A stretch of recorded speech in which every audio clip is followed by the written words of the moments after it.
Okay, halito, halito, halito. All right. Let me see. I hope y'all back.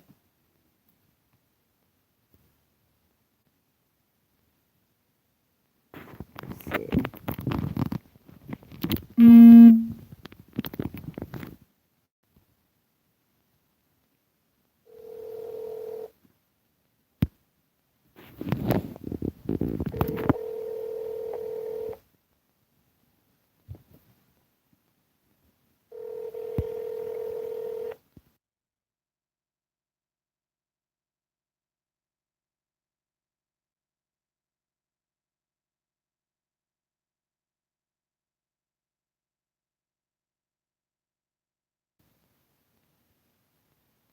Okay, beloveds. Let me get the chief back on the phone.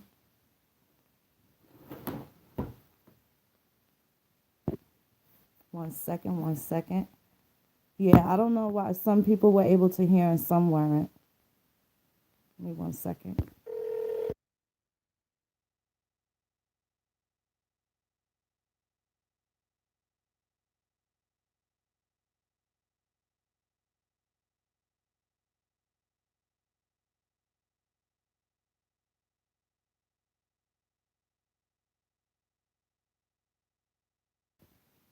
Okay, I'm gonna give her a second. So everybody can hear me now. That's great. I'm glad about that. Happy about that. Let's see. You know, so the chief will be back in a second. She'll be here. Um, I definitely want to thank Walter Wesley putting me up on game about a lot of things. Gotta love when the elders tell us the truth and tell us something righteous. You know what I'm saying? Um, it makes things so valid. And then when you hear that you know, that they are appreciating us paying homage and appreciating some of the work that we're doing, that just makes it even better. That just makes it even better. And I definitely appreciate it. I don't make any secret or about how I feel about our elders, and I absolutely revere them, as most, people that care about their families and folks usually do. You know, you to take care of your loved ones, you honor and respect them. And Chief Warhorse, along with many others, are very valuable. And I don't spend any time, not making sure. I don't spend a lot of time not telling them how thankful and not showing gratitude. We have to do that. We absolutely have to do that. Um, so, who better than to speak than other than the chief herself? So then, this will narrow out a lot of speculation. This way, there's no speculation. And now, and also, she has a right to speak out on behalf of especially the people that spoke against her. No valid reason, and people didn't even look for anything solid out of the people that were, you know, trying to dishonor her. But they cannot take away the decades worth of work that she has put forth that will be here long after we're gone. You see what I'm saying? So if you see that they can't respect the elders in the American Indian community, I don't know what y'all think they got for this nation bill.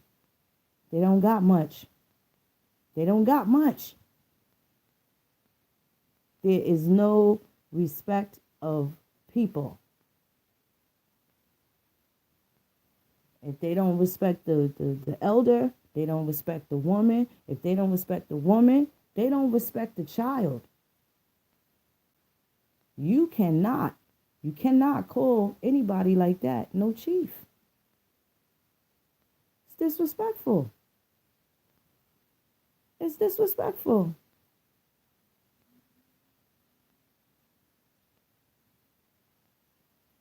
So give me one second.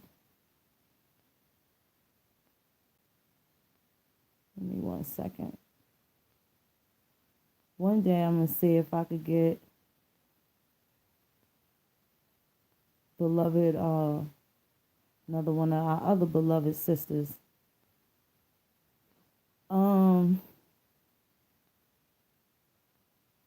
second.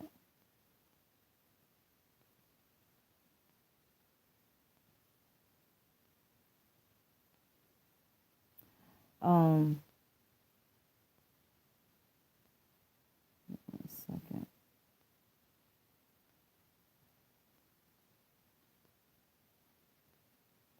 So, again, my opinion on celebrating Thanksgiving, I remember my grandmother being extremely happy around that time.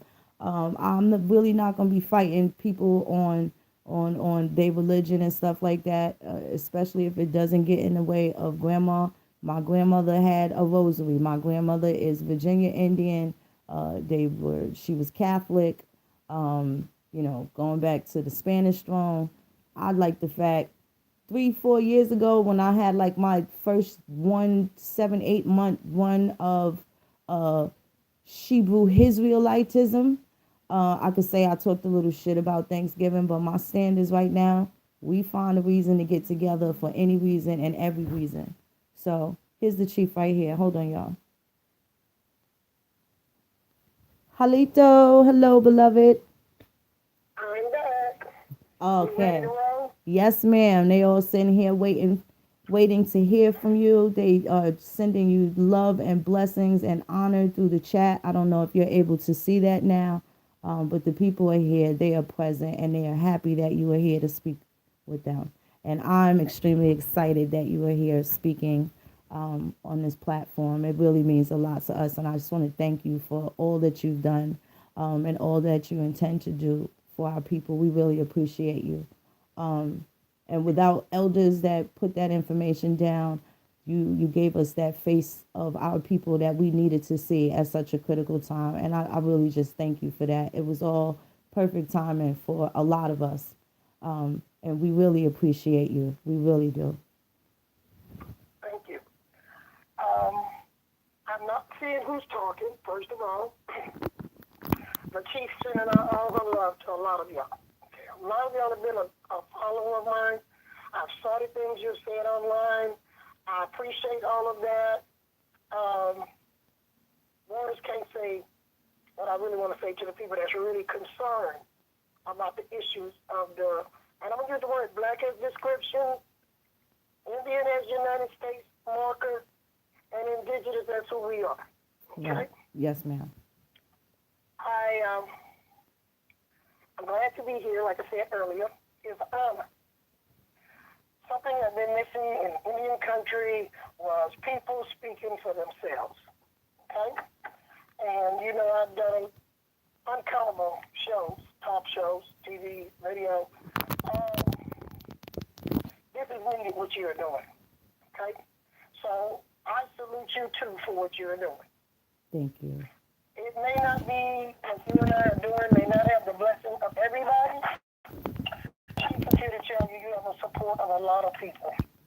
Not only in the Indian country, but people in general. You keep it real, okay? Sometimes I listen at you, I have to laugh. You have some things that you say that I just crack up. I'm like, she's keeping it real, but still getting the facts and with a little humor to it. Yes, ma'am. But right now, the humor is not there, like I was telling you a while back. Right. I don't know how many people on this air know what's going on in the Indian country and the fake Indians, but if they really been listening to you, you've been telling them the truth. That's what I want to say. And for those who have not or do not fully understand what's been happening, I hope between you and I tonight, we can answer some of those things. I hope so. And for those who are online, if you ask a question, I can only take so many at a time, but if you ask a question, I'm asking things to repeat it to me, and I'll answer to the best of my ability. So let's start the show off with me right there with you. Is there anyone want to ask anything before I start talking, because I don't want to prejudice your mind. I don't even think I misled your mind. Right. So let's start right there. Okay. The chief has presented a question. Do you have any questions out there in the chat? I will certainly present them to the chief and she'll answer them directly. She's unable to see what is being said in the chat, but she's definitely on the phone. So if you have any questions in the chat, now is a good time to ask those questions for chief. Do y'all have any questions before she starts speaking? Okay, we have one person, Love Legacy, that is asking, how old is the Chata tribe? Okay, historical documents say no one know where we come from, how long we have been here. There's no answer to that. We prehistoric. That's right. That's right. We also have Brother Waldo, and his question is, what's up with Indian country? Okay, Brother Waldo, it would be you. What's up with Indian country? Fakes, fraud, lying, conniving, scamming, misrepresentation, character assassination, and etc. Mm. Mm. And that's how infiltrating and perpetrating. That's right. That's it. That's Okay. right. Any more questions? And I'm going to come back, Mr. Waldo, and I'll go deeper on that one. I'm going to answer the questions as they come right quick. Because I am Yes. going to answer those things. There is some questions as to, can you explain how females can be chiefs? Because people are being told that they're. Shanta is a matriarch. Most of the 5 civilized tribes were matriarch until Andrew Jackson disturbed the matriarch leadership. Right. That is right. Any other questions? Oh, you have Mayan Chitimaucha. Chief, how can we help you? Is there anything we can do to support you? There's a whole lot. Before we over with tonight, you'll be able to tell me what part you can help us with between here and Oklahoma. There's a lot need to be done. And thank you, and I cannot say your name, and I'm not going to even attempt to do it, but hang in there until we get through with the show, and anyone that want to help with any of the issues we talk about, get Phoenix me. She know how to reach me. She know how to reach the people that's working with me in Oklahoma. Okay, next. We also have this is from Mad Vibes. Do you know of an origin story that was passed down? They would love to hear it. Keep saying we were here. We are the oldest ones here. When the European came, if you look into the records in London, they say nobody knows where we come from. There is no starting point. Mm-hmm. We are the people that's connected to the land, and the land is connected to us. Now, I will answer you this. The word Shata means, from what my grandfather taught me, people of God are God's people.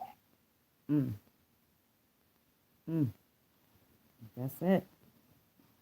That's it. Okay, so now we have another question. Let's see. If you have the ancestors that were Chata, would that be one whole tribe, or are they different depending on where they lived? Chata? Yes. Because of what time, what era you're talking about, there have been people who would have been classified maybe as Chata, end up picking up other names because you have upper and lower. At one time, the Choctaw people was from the Gulf of Mexico to the Appalachian Mountains. Mm-hmm. In between now, there you have people like the Dakotas. So we call those cousin people, okay? Right. You have a lot of tribes that does not classify themselves and have not for a pretty long time, like 400-500 years, have not classified themselves as Choctaw. But there is documented proof that Choctaw is in control from the Gulf of Mexico to the Appalachian Mountains. Okay, well, I hope that answered the question. O'Neill and Ngozi, you asked if Chada speak Algonquin. No, they do not. They do not. Muskogee. It's a Muskogee language. It's not the same as Algonquin. Now, I have someone else asking, Chief, how do you deal with family members who cling to an African narrative and slave narrative?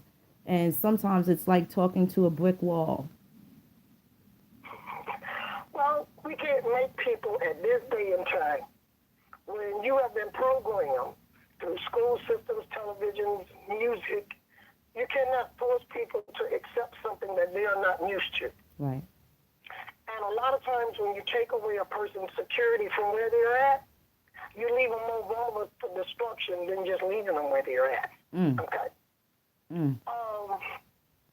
I believe that a person's identity, culture, and religion is sacred grounds. Okay? And we can't tell people how to serve God, because when we do that, we're actually going into the spiritual man. And we're tampering with the spiritual man. And if we don't have something to put back in the place of the spiritual man, and you disrupt what spiritual man that person has, then you destroy that person spiritually a lot of times. Right. And identity of race relation is according again to the time and era. Because if we talk about people in general, all of us are creation of God. And if we go into creation, some kind of way everybody on earth is supposed to be kid at some point in time. So my thing is there have always been separations of families taking on identities. This is why we have all these identities in the world now. Right. Right. So we have never agreed to be one race. So I don't believe it's the color that makes us group into racial groups as much as it is things we have in common. Okay? Right. Because I have shots out different colors. We're the color of Mother Earth. So it's not about our color. But then again, when we look at a lot of the commercialized Indians or Indians who've been federally recognized, and I'm not downing them, this is facts. Because of the situation they were put into, and because of the new laws, because what a lot of people don't realize, Indian was illegal for a long time. Right. So the people who say they're Indian now actually got reorganized underneath Nixon to become back, accepting to their Indian heritage. Right.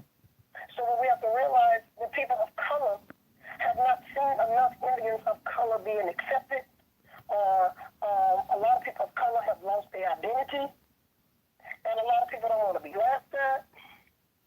So there's many reasons why people rather stay where they're at than to become controversial within the family. That's right. It's very controversial when you take a stand that everybody else don't want to take. So you can't expect everybody to be with the same strength on that or have the same insight on it. Now, a lot of people have grown up where they live the African Indian lifestyle, both of them. And there's nothing wrong with that, because when you look at the federally recognized tribes, I see a lot of Asian portrayal within their dancing, within their features, but they say they're native and they're indigenous, is what they say. In the black community, you didn't see that for quite a while. And that's one reason things are on your show, because it was lonely out here, being the only black Indian sometimes sitting at a meeting. Your show, the reason I wanted to do it with you is because a lot of you guys that did African American and African did a daggone good job in putting pride back into a lot of people of color. But that is being abused too, and we'll get to that later, because I want to finish on what the lady is asking. Right. The way you get your family to take pride in who they are is research together as a family. Earn your family tree together. And look for the good, bad, and the ugly. Because they do have good, bad, and ugly in all of our history. That's right. And we have to be able to embrace it all and be willing to come forward with it. If you have family members that don't want to embrace it, don't pressure them. You just do your best to live so that you can be an image that the younger kids can look at and have pride in. And maybe the next generation will pick it up. That's the way I'm going to answer that one. If I had been less than 10 years that you're able to go on the internet and see Black Indian images. Okay? Prior to that, average Black person had started being prejudiced against themselves as an Indian. Because they would say stuff like, my grandma was an Indian, my great-grandma was an Indian, my grandpa was an Indian, but they never declared themselves an Indian. So a lot of people say the white man did this to us, but a lot of us did it to ourselves. Mm-hmm. Not maybe understanding fully what we were doing, but accepting labels that other people put on us. That's right. So we have a lot of work to do to fix the 200 and some year major damage. But we have been living, I've said this over and over, we've been living underneath the category 5 for a long time and ain't never enough to show us. Our education comes from the system that inflicts a lot of this on us. But we have some work to do because we can't get along as people of color. We don't trust each other. We don't want to learn from each other. We don't want to follow rules. And I might sound a little harsh, but we all know how it is. We in the communities of color don't like leadership. Nobody can tell us nothing. We grow. And a lot of that we did even with our elders. So they kept their business to themselves. So a lot of history things have been buried with our ancestors. So a lot of people may never find their way back. Now back to African American and African. That does not mean everybody that have brown skin is Indian. That's and right. also everybody that have white skin doesn't mean that they are not Indian. That's right. There's been a lot of mixing and stirring going on for quite some time. The best thing I can tell anyone is get your history. Talk to your older people that's still living. What I would like to see people stop doing is creating tribes. Because when you create these tribes, they're not underneath no treaty. That's right. And when you're creating these tribes, this is something new. And I don't care if it's the UN or United States. Your tribe is going to have to be recognized by somebody for you to have adequate respect and be able to help your people. So all of these tribes that people are organizing, and I see a lot of interest in you all out there wanting to get connected to tribes. That's why I was willing to come on this show, answer any question that I can answer. There is a lot of people trying to connect and they paying people money to do their genealogy. It's hard to get an outside person to do your genealogy. If you was to try to do the genealogy in my area, you get 6 migraine headaches that won't ever go away because we keep intertwining, and then we have Creoles, Indians, we have people who once was considered Negroes or colored, we have white people, black people, people like different things on their stuff. It's a society that you have to look at. So it doesn't matter the color of the skin or what they put on the paper. Does they live in that society of that Indian community, of their area? That their area know them as living as those people continuously. If you come to my area, I hear a lot of people throwing the word Macomb out there. Pins, you ready for me to go into some of this? Oh, absolutely. Absolutely. People throwing the word Macomb. First of all, Macomb, the name Macomb is not an Indian name. Second of all, the Indians weren't in Macomb. They was in Balacombe. And a lot of y'all won't understand it. But people who out there listening that know about Macomb and Balacombe know what I'm saying. So the Indians was in Balacombe and Beaufort. When you hear a person in Macomb say they were Indians, that means that Indian had some lineage back into the Beaufort area, out of the remainings of them. But at one time, Beaufort was a very huge place. So Macomb is not a capital of our people. Beaufort is. Okay, Thames? Yes, ma'am. And when I started out to come out into the public, because people here know who we are, okay? So when I decided to come out to the public, I talked to the elders, and we knew that there were going to be some people come along that tried to pretend they was us because it had happened in the past before. So we didn't come out telling everything. We told enough so that you know we were here. Right. So leading toward Lacombe is not going to get these people with the fake name Lacombe very far, because after a few minutes, Lacombe disappeared. So what is the name of the area that it was? Where was the Indians? We were in Boca.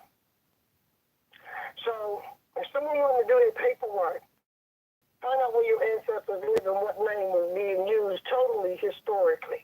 Mm-hmm. So you will find that we are there, and as far back as you go in history, you're going to find us there. Some people say about Shafunta. Shafunta is a nation. You can't divide the two. Okay, something. The capital of both. Did y'all get that? So Shafunta is like the United States, or a state within the United States. Can we do it that way? Yes, ma'am. And then both like a town or village. Shatta is the people. Are y'all with me? Y'all following? So we got, regular life. And I'm saying this for the person that's trying to get their family to understand their history. And at the same time, I'm trying to clear up some yes that's out there now. You have a country that you live in, the United States. For me, I live in Louisiana. Within Louisiana, I live in a place called St. Tammany Parish. Within St. Tammany Parish, I live in what's the name of Bonfacon. And then I live on a particular street at a particular address. And then I am a particular people that live into that particular house. Are y'all with me? Yes, ma'am. They Can get y'all it. hear me? Yes, ma'am. Yes, ma'am. They hear you. They Okay, get I it. was wondering if I lost y'all. Okay. In time, what people did, different Europeans, black European, white European, because it wasn't just the white Europeans did stuff, it was black European too. In time, what they did, they'll come through, and if they hear you say Bonfacon, okay, that's the Bonfacon Indian. That's the Lacombe Indians. That's Colapisa. That's Shafunta. That's Shatta. And before you know it, you told everything into little pieces, which then causes chaos like it's doing now. What the elders asked me to do was to help the public understand the structure of our Indian society that I was a part of. Right. Right now, we got people who don't know the history trying to tell the history. Have not sit down and talked to any of the elders of the tribe. They're given a white man version and a Creole version. That's no different to what the white people do all the time. Take your history and tell it through their eyes. That's right. And I thank things for letting me come on to give you my story that my people taught us. I'm here tonight because we have been misidentified by even the blacks as well as whites. We have tried to reach out and teach who we are for protection of our people that's remaining. I came to the public in 2000. And ever since we came to the public, we've been fighting for survival. We're in worse shape in the public than we were by just staying within the local range. We were the last of the Shatta people. When we received our recognition from our parishes and cars, our area was growing. And as it was growing, it went from 70-some thousand people population to like right now 300-some thousand people population. So the leadership made sure they let people know that we were here because we are only 0.4%. Okay, Venus? Yes, ma'am. Being 0.4%, you're going to get lost in society in the shuffle. And that was within St. Tammany Parish. So if you would take that to a state level or federal level, you don't even see us on the marker. We're endangered. Right. I had convinced my people that we had helped the blacks who was running away from slavery. We helped them to get refuge. So I convinced my people that I would put a car out to let people know our situation so that the people we helped can in return help us back. That didn't happen. We are going more into further destruction. The story of the Shatta people is being distorted. everybody's coming up with these rituals that we don't know nothing about. Mm. I was about to learn teaching there was a ritual done with some cornmeal and flour, washing people's feet. Yeah, they were rubbing cornmeal, or I don't know, Chief. It could have been fentanyl for all I know, but they were definitely having what they called installations of these chiefs over specific areas. This particular instance that we witnessed, the cornstarch, was in Atlanta, Georgia. And they were installing these Indian chiefs over specific counties. Some of them don't have any history in those counties, no any ancestry relative to those places, but yet they were somehow under the impression that if they paid X amount of money, or in some cases put it on layaway, that they would be installed as official Indian chiefs. No tribe, but plenty of chiefs. Okay. I did not become chief by giving up people in cornmeal. I don't understand that ritual. I also witnessed a ritual in Macomb in a park with a handful of people where they had a fire in the pot and they had a voodoo queen. That's not our religion either. See, so we're being misrepresented. Right. Right. Shata itself means people of God, God's people. In our area, the word voodoo and voodoo queen make people run. So we would not have had no voodoo queen doing a ritual. Okay? That's right. So I'm not saying anything against it. That's somebody's religion. But don't take that religion and incorporate it to say that's the Shatan religion. Because we don't know nothing about it. That's not our religion. That's right.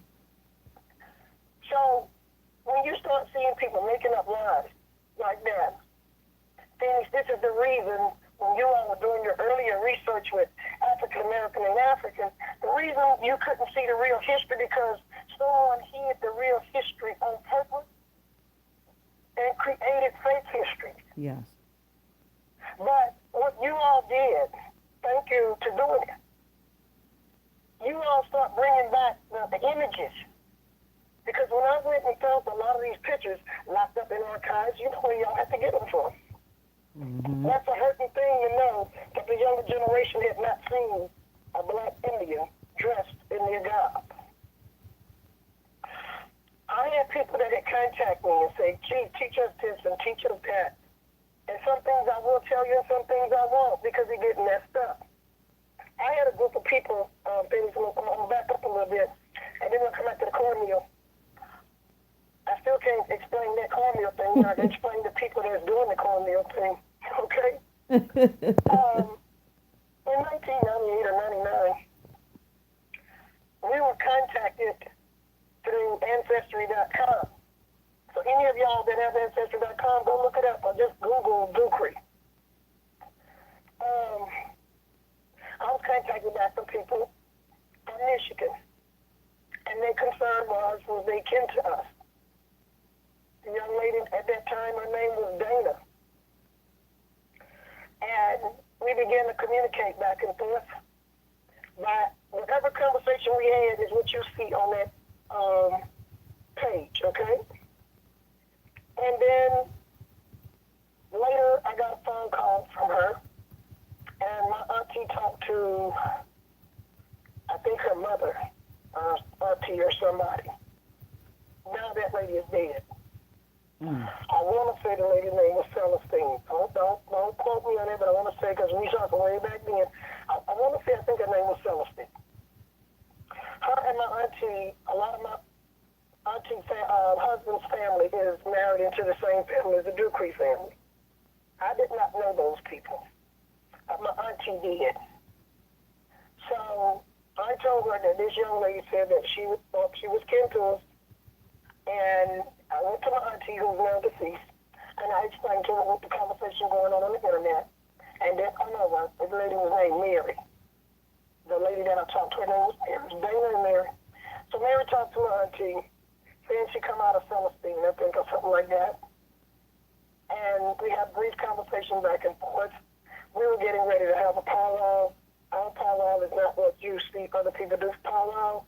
Our powwow is meetings of the mind. We come together and take care of business.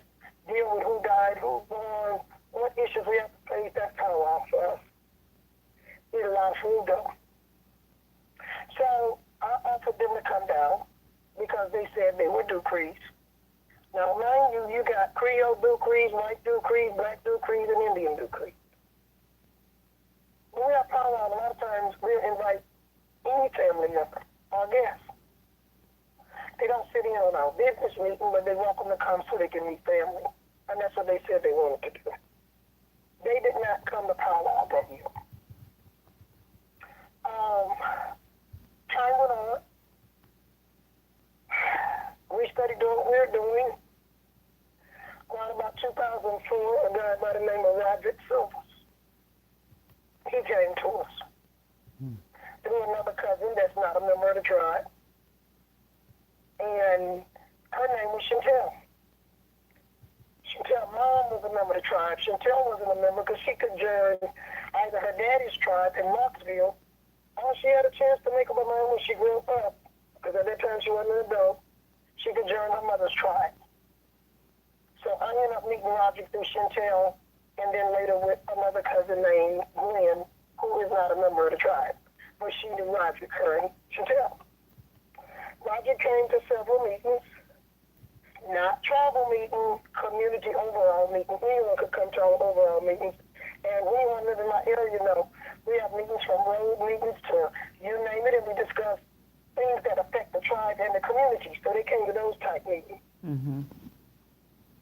So Roderick was told he normally would come and just sit in the back or just stand by the wall most of the time or stand outside. He was very weird. And what I'm saying, I can bring members on here can tell you this because they kept asking me why was I letting this weird man come to meet. So he would come to meeting talking about Yamasee, Moors, Washington. And if Roderick listening out there, he know I'm telling the truth. My people didn't know nothing about no Yamasee, no Moor, or no Washington. Especially the older people. The younger people didn't know. Older people was like, what's up wrong with him? So sometimes people in the meeting would say, why don't you worry about Shatta? We don't know about those things. So he would come and tell us about these people got their own police department. And we ought to have our own police department. He would tell us about the Washingtons and the emperors and all of this stuff. He went to the extreme one night to dial who he said was the emperor's son and got him on the phone with me. And they wanted to tell me about how somebody slapped the empress and she ended up having a stroke. In the meeting she was in, I said, well, let me tell you right now, ain't nobody slapping Chief Warhorse. I know that's right. In ministry. So, where was this woman protection for some men to slap her and cause her to be having a stroke? Well, that went on. Roger didn't come around for a while, then he come back. Washington Moors again. This is around about 2004 is what I'm talking about right here, okay? So all through 2004, I was doing a health fair. So Roderick and Chantel came to meeting together. Roderick drove up, they drove up. He come in, we was having a meeting for a health fair, which there was going to be tribal and non-tribal. And if you go look on a lot of stuff on the internet, you Google and you see it, the state didn't even tell you. I do a lot of stuff I help tribal and non-tribal because somebody got to help in the community of color and poor communities. So Chief Warhorse will do that. So it was suggested that we get some entertainment that year, something we had never done because we normally entertain ourselves. We got singers in the family. We'll entertain ourselves. So they went through a conversation about it, and still a name came up from Roger. He said, oh, I got Cyril's number on my phone right here. Paul called him. If I'm not mistaken, he said Cyril was in Arizona. So he dialed Cyril. He didn't get no answer to him. One day I get a phone call from him telling me that he had Cyril on the phone. And we talked. And we was trying to get Cyril to play for the health fair. That never happened. 2004. Okay? We move on from there. Logic may have come to a couple of different things before Katrina hit. Roger was working with one of his cousins' group that was actually in the tribe. Okay? He didn't really want to work with him because it was a woman that was a chief aide. Okay? So that was starting to be an issue. So I told him if he could not work with them to get his paperwork done, go get his own paperwork done and aid himself. Y'all hear what I'm saying? Mm-hmm. Aid yourself. Go get your own paperwork. Roderick has not turned in any paperwork to us and still have it today. And there are tons of people that can witness to these things. So, first of all, Roderick is not a member of Shatapa Nation, Chata Tribe. Okay? Katrina hit, we go to Arkansas. I didn't see Roderick again till about 2006. For the Christmas of 2006, him and his mother came to Arkansas. Again, he brings up the seal never thing. This time it could be something used to help people to get straight and get back home. Mm-hmm. I have been working, I'm speeding this story up because there's a lot that happened in between, but not with Roderick here. I done brought food back and forth, clothing back and forth to Louisiana. Roderick was nowhere to be found. Roderick didn't do anything on the recovery. I don't know where Roderick was. He showed up in Arkansas after I had done purchased some property in Arkansas so that my people did not have to be caught with nowhere, not even a park of car if they have to evacuate. Roderick then goes see the property. We don't see Roderick again when he leaves. I didn't see Roderick again until in 2007. He asked me to do a show with him in New Orleans. He was supposed to be on a show with me as an Indian of the indigenous community, him as an Alaskan Indian, and a lady by the name of Dr. Hill from Suno University to discuss the history of the area of the indigenous people. And he was to discuss how the Mardi Gras Indian fits in wherever it fits into the New Orleans culture. Mm-hmm. Because where we at, that's not Mardi Gras. We don't have no Mardi Gras Indians over here. That was in New Orleans. Right there should let you know there cannot be a Shatta culture. Okay? I would tell Roderick that there was a thing called masking. And things, I'm gonna send you some stuff so you can go see. Roderick said he was Wild Chapatula. He picked that up from Phil's uncle, who had masked in the 70s, starting in the 70s, 1970s, as the Wild Chapatula. Okay? So Roderick picks up this man's masking name. So when he came by us, he always came as Roderick or Bald Eagle of the Wild Chapatula. You with me? Yep. Supposedly wanting to learn how to live culturally with us. That wasn't working too good. Roderick had been set up in between somewhere in 2007 for me to speak with him in New Orleans twice. Roderick, if you out there listening, you know you got paid by some group, whoever got you, to get me to speak. Roderick gave me $200 out of a $750 two-time I would speak over there. That's all the money Roderick ever gave Chief Warhorse. Okay, Ted? And I hear all this stuff about money they done gave me. Heck, they didn't have no money. When Roger come here, he couldn't even keep his taxi cab running. His day broke more than running, so there was no money for them to give me. They meant like they were coming because they wanted to help with the tribe and learn tribal ways and learn their family. 2009, speed story up. Here comes Cyril name again. Roderick and Chantel come by. Roderick had a good idea, he said. What's that, Roderick? Cyril never wanted to do something to help with some indigenous people. And he just came back from Dakota or something, or something with some white buffalo thing, okay? Something I don't know nothing about. So it brings Roderick back to talking about doing something with Shatta. Me and him talked about it on the telephone. He came over, and we went back and forth with it. So I said, you know what, Roger, that'll be a good idea, because the young people get to know the Neville, because the Nevilles are legends here in Louisiana. And I love Cyril's music, is what I told him. Is Cyril listening out there now? He know that's the truth. Mm. I said, Cyril Neville, when I served with the Free Mandela campaign with SCLC, because I'm a civil rights leader, okay? Yes, So, ma'am.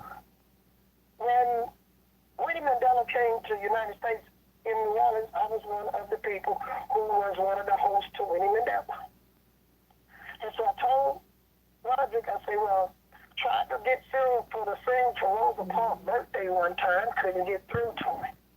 I said, he was a part of the Winnie Mandela thing, but he never did talk. He just sit there when he did come to the meeting, but he didn't come to none of the activities we were doing. I said, are you sure Cyril's going to want to do this here? Oh, yeah. Well, what he was asking for him to do was to come and participate with our coming out of exile.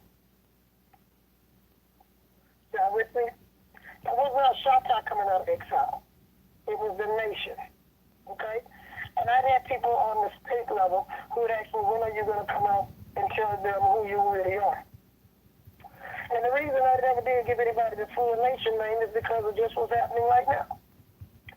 Because in the past, in the 60s, my people had went through this with what President Nixon did when he did the reorganization of the tribes. Okay? And when he reorganized, they left the people of color out, and they took people who were white and used the Jim Crow law against all people. So we knew we had been down this road more than one time. We've been down it with Andrew Jackson. So we knew when we come out this time, we had to come out totally different. So if you go back to some of the early recordings, I said they stole the wrong name.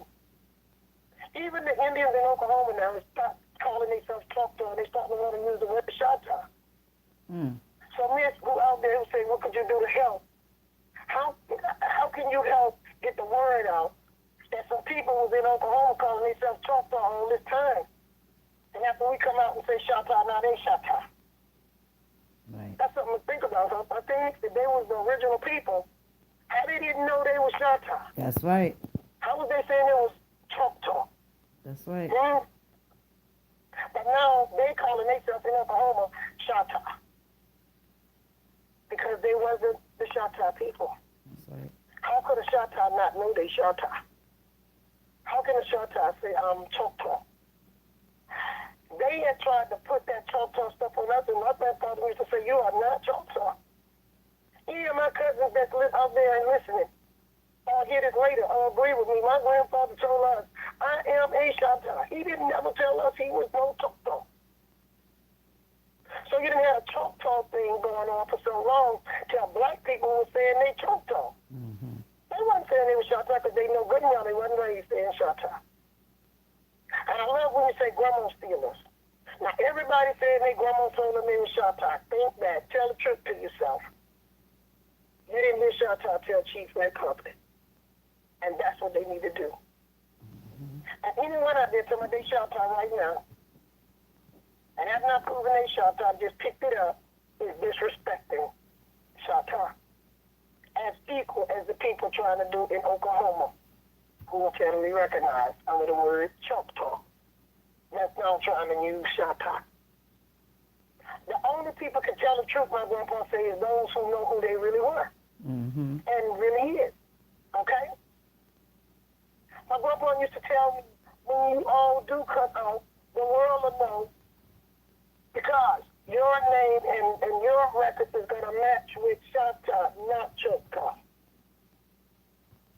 Now we have had a chance, things in the last 10 years to see that, huh? Look at how many people not saying they Shatta.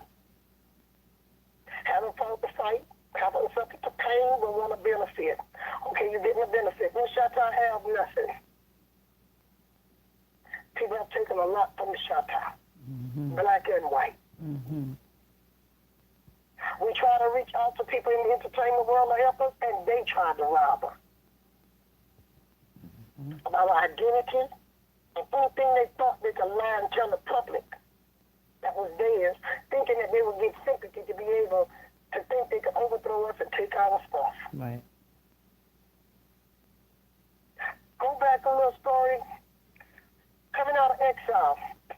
paid $3,000 to Cyril Neville to perform for coming out of exile. Cyril Neville did not do coming out of exile for free. Cyril, if you're out there, I still have a copy of my check. Mm. We was out at Fort Pike when he told me that he would need $3,000 to perform for coming out of exile. And Cyril, you know I wrote you a check for $3,000. So that was a paid performance. Mm. But I did give him a position as an ambassador to the tribe. Just like Michael Jackson was the ambassador to Pepsi Cola. Right. Bill Cosby was the ambassador to Jello pudding. Okay?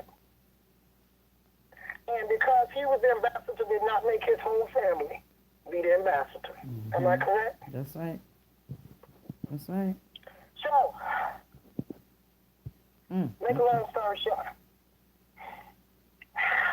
I go in, Cyril stayed by my place in a camper that he got out of Texas because he was having to move from Texas because they was having issues up there with their house. I did not make Cyril move from Texas. Cyril and them said they had issues up there and they needed to get back home. So I went to one of my cousins and asked her son and her daughter, could their mom or would she be willing to rent her house to Cyril Neville? I hear out there people say that Cyril lived in a house for chief or for the tribe. That was not a tribal house. I do not own that house. I see some lady that someone stuck me a name, Martin, Tony, or whatever.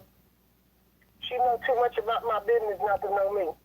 So this goes to Martin, Tony, or whatever her name is Martin something. And I'll send you Phoenix her statement that someone sent me off a screenshot. Young lady, you don't know me. Right. I do not own the house that Cyril Neville and Genealogy Neville lived in. What Chief Warhorse did is what she known for doing in her area. They said they needed help, and I tried to help them to get a house. I got this family member who have no intent to sell a house to rent them her house, which was 2 houses in one that she used to use for a bed and bath. And when she moved to Texas, the house was there, yard pure with flowers and roses. One of the most beautiful yards in our community. So I didn't go look for nothing slummy for them. I found something nice because I thought they had class, and I didn't know. I found them a beautiful place. My cousin agreed to rent them the place. Immediately, I never saw Cyril and them too much after they moved in their house. They came by a couple times, and we went down there a couple times to try to help them to get a garden started because they ain't know nothing about planting seeds, when you plant, or what you plant. So me and my family, and Noreen, who they all talk about bad, who's a very good person, and well respected in the tribe. The elders loved her. We went down there to help them plant their garden. And while we was planting in the garden with them and helping them, Danielle was sitting in a chair. And she made a statement. If she want to hear why we quit coming up into their garden, she said, now I know what it is to have your own slate. Her son-in-law Ferg was digging. He kept digging. We all put our stuff down. We stood around and talked to him for a while, but we did not touch them shovels, rakes, and holes.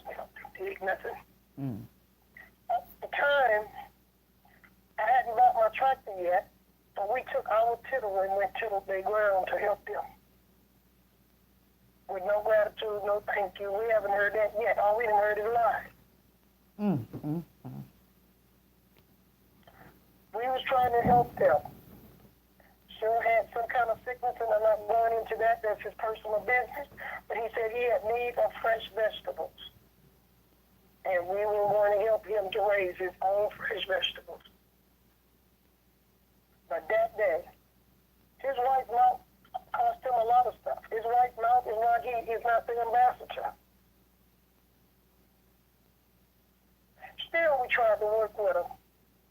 Because now they're in our community. Ms. Martin, I know you'll pick this up because you all over out there on Facebook. Stop spreading stories that you can't keep. That's right. And you can't deliver facts. My cousins that own that house is adorable people. Their mom died this year, not receiving 17 months of rent, which really made me feel bad. She was 90-some years old, and they wouldn't pay her rent. They've been there right at 9 years. Prior to that, I was so bad, feeling so guilty. I was the speaker last time she came home from Texas for their family reunion, which was my great auntie's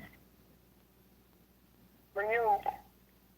I promise you things when Chief Warhorse got down on her knees in that hotel, and the family members that's out there that hear this, you know I did it. I say, I am so sorry the day I asked you to rent that house. The community is sorry that you rent the house. I am so sorry and I apologize. But promise me before God you will not sell that house to them people. She said, get up. You don't even have to worry about that. I ain't selling my house to them people and nobody else. Now, I hear people saying they don't own that house. The house was never theirs. They was not even paying the lady rent most of the time. And then the lady died, and like 2 days after she died, they put up on them HEMOC signs, calling self-staking claim to these people's house. And if nobody don't believe me, I'll send you a copy, and you can put it up on your page. Well, they took this Chichahuka or whatever in the heck name that is, Homer name, and stated that that was their property. Right. And that any law enforcement or anyone that trespassed over it was going to be dealt with like they sure did. intruders. I saw that post you talking about. We have not seen people like that in our community before. So my cousins have to go to court because their mom had died, and that's how soon their son was evicted and taken out. So I explained how they got in that house from the beginning. Yes. How they have to get out. Okay? Yes.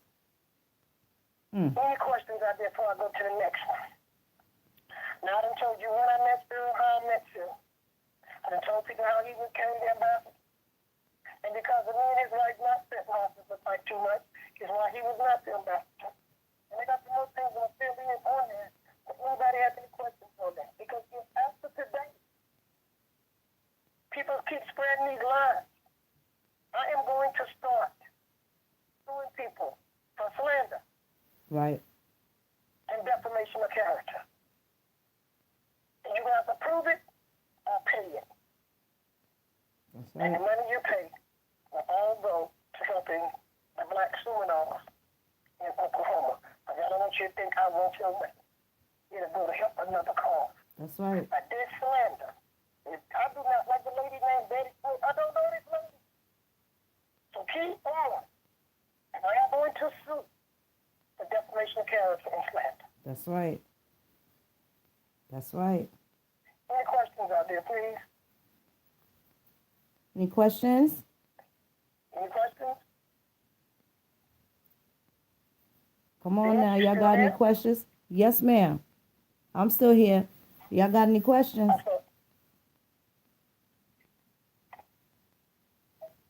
Okay.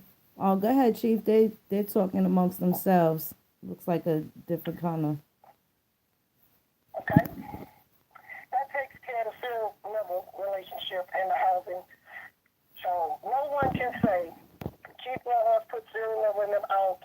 I saw this lady, Martin, says that I wanted to rent the house or sell the house, that's why I put it up.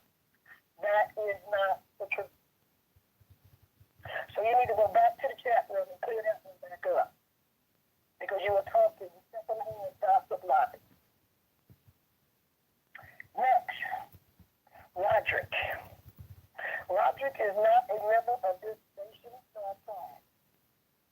Roderick has no right to say he's a Shatta because he has not proven that. Roderick got me to do a show with a man named Wes, Jealousy. Next thing I saw was a actual picture with me and him before I even could click into this thing. This was after it was done and the day it was going to show. And it shows Roderick as a Shatta Nation person, not as Wild Chapatula Ball Legal. Okay? My daughter starts saying, watch who you sit with, watch what shows you go on, because people are using you to try to justify themselves. That is correct. Now, I heard people say, Roderick, go around saying he's my cousin. Roderick have not proven me he Roderick, really. I've never seen even Roderick's driver's license. I'm taking his word his name is Roderick Silver. I can't tell you nothing about Roderick at all. Roderick wasn't raised in no Shatta tribe. Roderick wasn't raised in no Macomb or no Beaufort. And I can't vouch for him until he produces papers. So, did I communicate with Roderick? Yes. Did I sit in on a talk show with Roderick? Yes. Did I say Roderick my cousin? Yes. But I have white cousin, black cousin, Creole cousins, and all of this. I have cousins that Ku Klux Klan. I keep telling people, but that does not make them a member of this tribe. They my cousin. You got white Duke Creed, black Duke Creed, all of that. That does not make you a member of this tribe.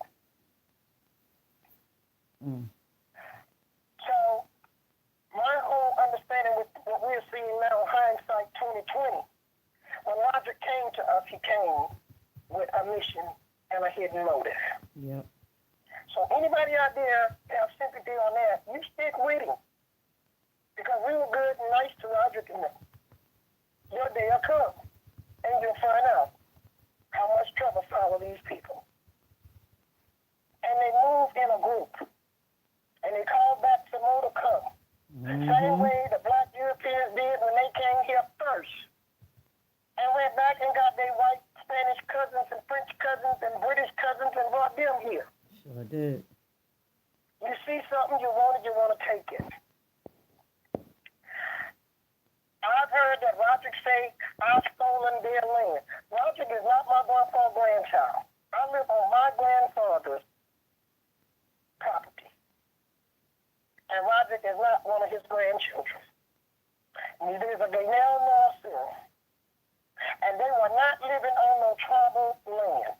There are white people that live on Dixie Ranch, and it's not considered they on tribal land because you behind that sign don't mean you're a part of us. The ones of us that's on there that know who we are, we know we are family. Sharing the same grandparent. And ain't nobody putting no tribal rules out. My people bought their own homes, built their own homes on their property. Nobody gave my people their house. Nobody gave my people nothing. Yes, a lot of us inherited land. Nobody gave them their house. My people were school teachers, bus drivers, cement finishers, pulpwood haulers. And I hear they say they stayed there for 10 years and I ain't give them nothing. What am I supposed to give them, things? What do I supposed to give to some people that we help to get a place to stay in our community? Right. What do I owe them? Nobody promised Cyril Nova and his wife that we were going to put them on a pedestal. Matter of fact, we told Cyril Nova, you can come to Slidell, you can go shopping at Walmart, you can go to the gas station. Ain't nobody around here famous. That's right. Ain't nobody going to ooh, eye over you or nothing in this town. We had a lot of famous singers that live in Slidell. We don't bother them. Right. Right. So, Cyril found himself in a town that it didn't mean nothing but Memphis. I assume they thought we were going to get him something. I heard a little recording, lyric and all of them put out there. I got them from Texas. And then I'd even give them nothing. What was I supposed to give them? You mean to tell me they've been in the entertainment world making money and they ain't bought nothing? Right. You gonna come expect expect us to put you on your feet and you ain't put yourself on your feet at your age? Right. Right. That's a welfare mentality. And I'm sorry today I ever thought Cyril thought bigger than a welfare mentality because he never would have been asked to even be an ambassador. I'm looking for people that want to go somewhere in life and portray an image to the children that they become self-sufficient. Not somebody looking for somebody to give them something for free. That's right. Cyril lived that all that time. He never even went to see the old people. Not that he had to, but it would have been a smart way to say, I'm part of the community. That's right. That's right. And Roderick ain't never lived in the community. It was immediately after moving there, they started organizing. Which I feel Roderick had that on his agenda when he first started coming. Hindsight, 2020. They began holding secret meetings at the house that I helped Cyril Neville to secure. Secret meetings to tear the tribe down. We found out that Roderick and a lady by the name of Deborah Cooper had already been spread blind. Yes. Even before Cyril Neville had moved into the community. So there's been a long-term plan for Deborah and Roderick and several other people Yes, ma'am. to try to fix the tribe. Can you hear me? Yes, ma'am. And I can absolutely attest to that to be true. Ron Skyhand, or other people know him as Strongbow, introduced me to Roderick. And the first problem that Roderick and I had was him saying negative things about you and then turned around and said that you was his cousin. And I told him I would never get in the middle of family squabble, and he shouldn't even feel comfortable telling me or anybody else, a stranger, anything about their family, you know. And if that was in fact the case. So I can attest to some of the negative things that were said. They absolutely said that to me. At the time all this was going on, I didn't know what all this was happening. Okay? Right. There are names on charters where they created charters. They thought because we didn't have a charter, that meant they could charter over us. Okay? And then I got a call one night from Kenneth, and he was telling me he thought something was strange. And he went through this whole story. And Kenny, if you're listening, you know this is what I say. And what I did things today, I let a lot of people know, I'm not holding back, okay? I promised you, you could ask me anything and I will tell you everything I know on this situation. Is that not what I told you? Yes, ma'am. Yes, ma'am. And I don't care if it's my son's name got to come up in this. Let it come, okay? I'm just my son because I only have one. That means I ain't going to nobody's name down, okay? Kenny called me one night. He didn't realize that we had been start watching something was going on strange, okay? None of them had been coming around. Now, Kenny is my cousin. Y'all hear me? But Kenny is not a member of the tribe. His uncle was. Are y'all hearing me? Now, what does that mean? Kenny, a grown man, got the right to be in the tribe or out the tribe. Just like I told the other person just now, you can't force the people to be in or out. But Kenny has the opportunity to do his process of paperwork. Phoenix, I'm sitting outside looking at the stores while we talking, so you can hear me crank this car up because it's cool. But I came outside to do the show so I can enjoy outdoors and the show. Let me get some heat going. Right. I took my time. I listened at Kenny. And I told Kenny, and if he's listening, he can say I'm telling the truth. He cannot say I'm lying. Behind your head, Kenny, did you go be in a meeting talking about your First Nation Choctaw tribe? You didn't see me, my son, or my daughter there of no one in the tribe. And he said, Chief, that's why I'm calling you. Because something ain't right. I said, something been ain't right. I said, well, tell you what been not right. Y'all been meeting and we've been seeing the cars. These people gathering by Cyril house because I have to pass their house to get to my house. About a mile further up the road before I make a turn to go a half a mile into the woods. So I had been seeing them meeting. And they was calling people, soliciting members, and trying to get people to say I was doing stuff that I was not doing. Being that they strangers to the area, I start telling people don't do nothing, just let's see what they're going to do. They start calling people. People would meet me at the store and say, Chief, something going on with them people that you brought into the community. I had chief aides that would come to me and say, you brought them people in our community. You brought them people around our tribe. These people up to something. So things we trying to figure what they're doing. I didn't know it was going to go the way it's at now. Right. I knew they was up to something. Okay?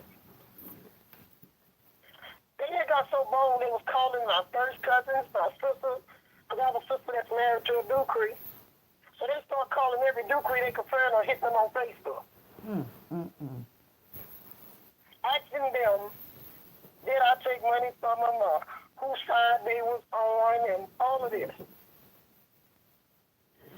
I got one brother. He said, people was asking me whose side I'm on. He said, are you on the chief side or the other side or whatever? He's like, dang, sister. These people asking me to pick a side. He said, I told them my side is my sister. He said, I don't know what's going on. My sister called me. Sister, what's going on? It's my sister next to me. I said, what you talking about? She said, people want to know if I'm going to pick side. I ain't picking up. I told you my sister. See how deep this had got? They was running up on my first cousins. One of my first cousins told me they met at some of the people that was with Roderick and them and Genealogy and them met her at a church one day. And they was trying to sell that I can get your people out of jail thing to the people at the church. So one of the ladies introduced the lady to my cousin, who is my first cousin, my mom's oldest sister's child, who is like my big sister. She said this one lady, her name was Belinda Parker Brown. She came up to my cousin, and her friend, my cousin's friend, is also Belinda Parker Brown friend. So my cousin say, my other cousin was introducing them. And she told her this is my friend, and she called my cousin's name. And the reason I'm not calling my cousin's name because she's not a person like to be in the public, but she'll speak up if she got to. So Phoenix, I wanted to talk to that cousin that I'm talking about, but I'm not putting that name out there on the internet. Right. Okay? Right. Yes, ma'am. So this cousin told me that she had told my children to tell them to give me a call because they went to see her, and they were so excited. We play with these kids. We get so excited with these two grandbabies. They forgot to give me the message. So my cousin called me late one night. She said, girl, you know when we call each other, we supposed to answer something might be wrong. I said, well, you didn't call me. She said, I sent you a message for you to call me. I said, well, what's wrong? She said, girl, I was at church Sunday, and this woman stood there and told a big lie. I said, at church? I didn't know where she was going. She said, yeah, this lady was telling them. When he introduced her to me, then she went to saying who she was and what kind of work she do, and she works very closely with Chief Warhorse. So my cousin said, oh, you do? She says, yes, that's my cousin. I'm her first cousin. So now my first cousin is standing there in a shock. See, because they thought I was joking or lying a little bit, teasing them when I told them, they got people out stealing my identity. They got people out here throwing my name around. I don't know these people. That's right. Well, this cousin here, she don't get involved with nothing. She said, I didn't know what to do when this woman was standing there telling me she was your first cousin. She said, so I asked the lady, she said, well, baby, are you talking about Chief Warhorse? Elwin? Yes, that's my first cousin. Oh, we grew up together, da, da, da, da. So my cousin was the name of the two neighborhoods right there. And I'm in Jason, in the middle of the two neighborhoods. So she asked her, was she from the honey? She said, you got to tell me something. How did see your first cousin? The lady was shocked. So my cousin broke it down to her. So a lot of them was running out here using my name. People would stop me at the store. Things that got to be so aggravating. Then where you go, somebody telling me that somebody came or my cousins came. I had another cousin in Lacombe told me that. Melinda Parker Brown had went to them. And so he stopped me one day at, and if he hear this, he know I'm telling the truth. He stopped me at Home Depot. He says, yo, this girl come over there, your cousin, Melinda Parker Brown, and they was trying to get me to sign my building over to them and say, once they start getting grants, they'll pay me for my building. He said, I wasn't born on Tuesday. So I'm like, there's something going on. So all of this stuff about buildings and land started getting us to talking as a community. So we say, okay, they don't know us. We know them though, because we can spot them. They're strangers to our community. Let's see what they're talking about. Let's see what they're trying to do. So things we go through 2 years like this. And then I was doing a radio show in New Orleans.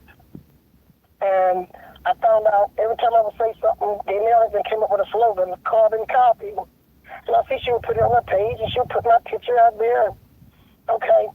So the members wanted to say something or do something. I say, no, don't say nothing or do nothing. Let's see where these people going.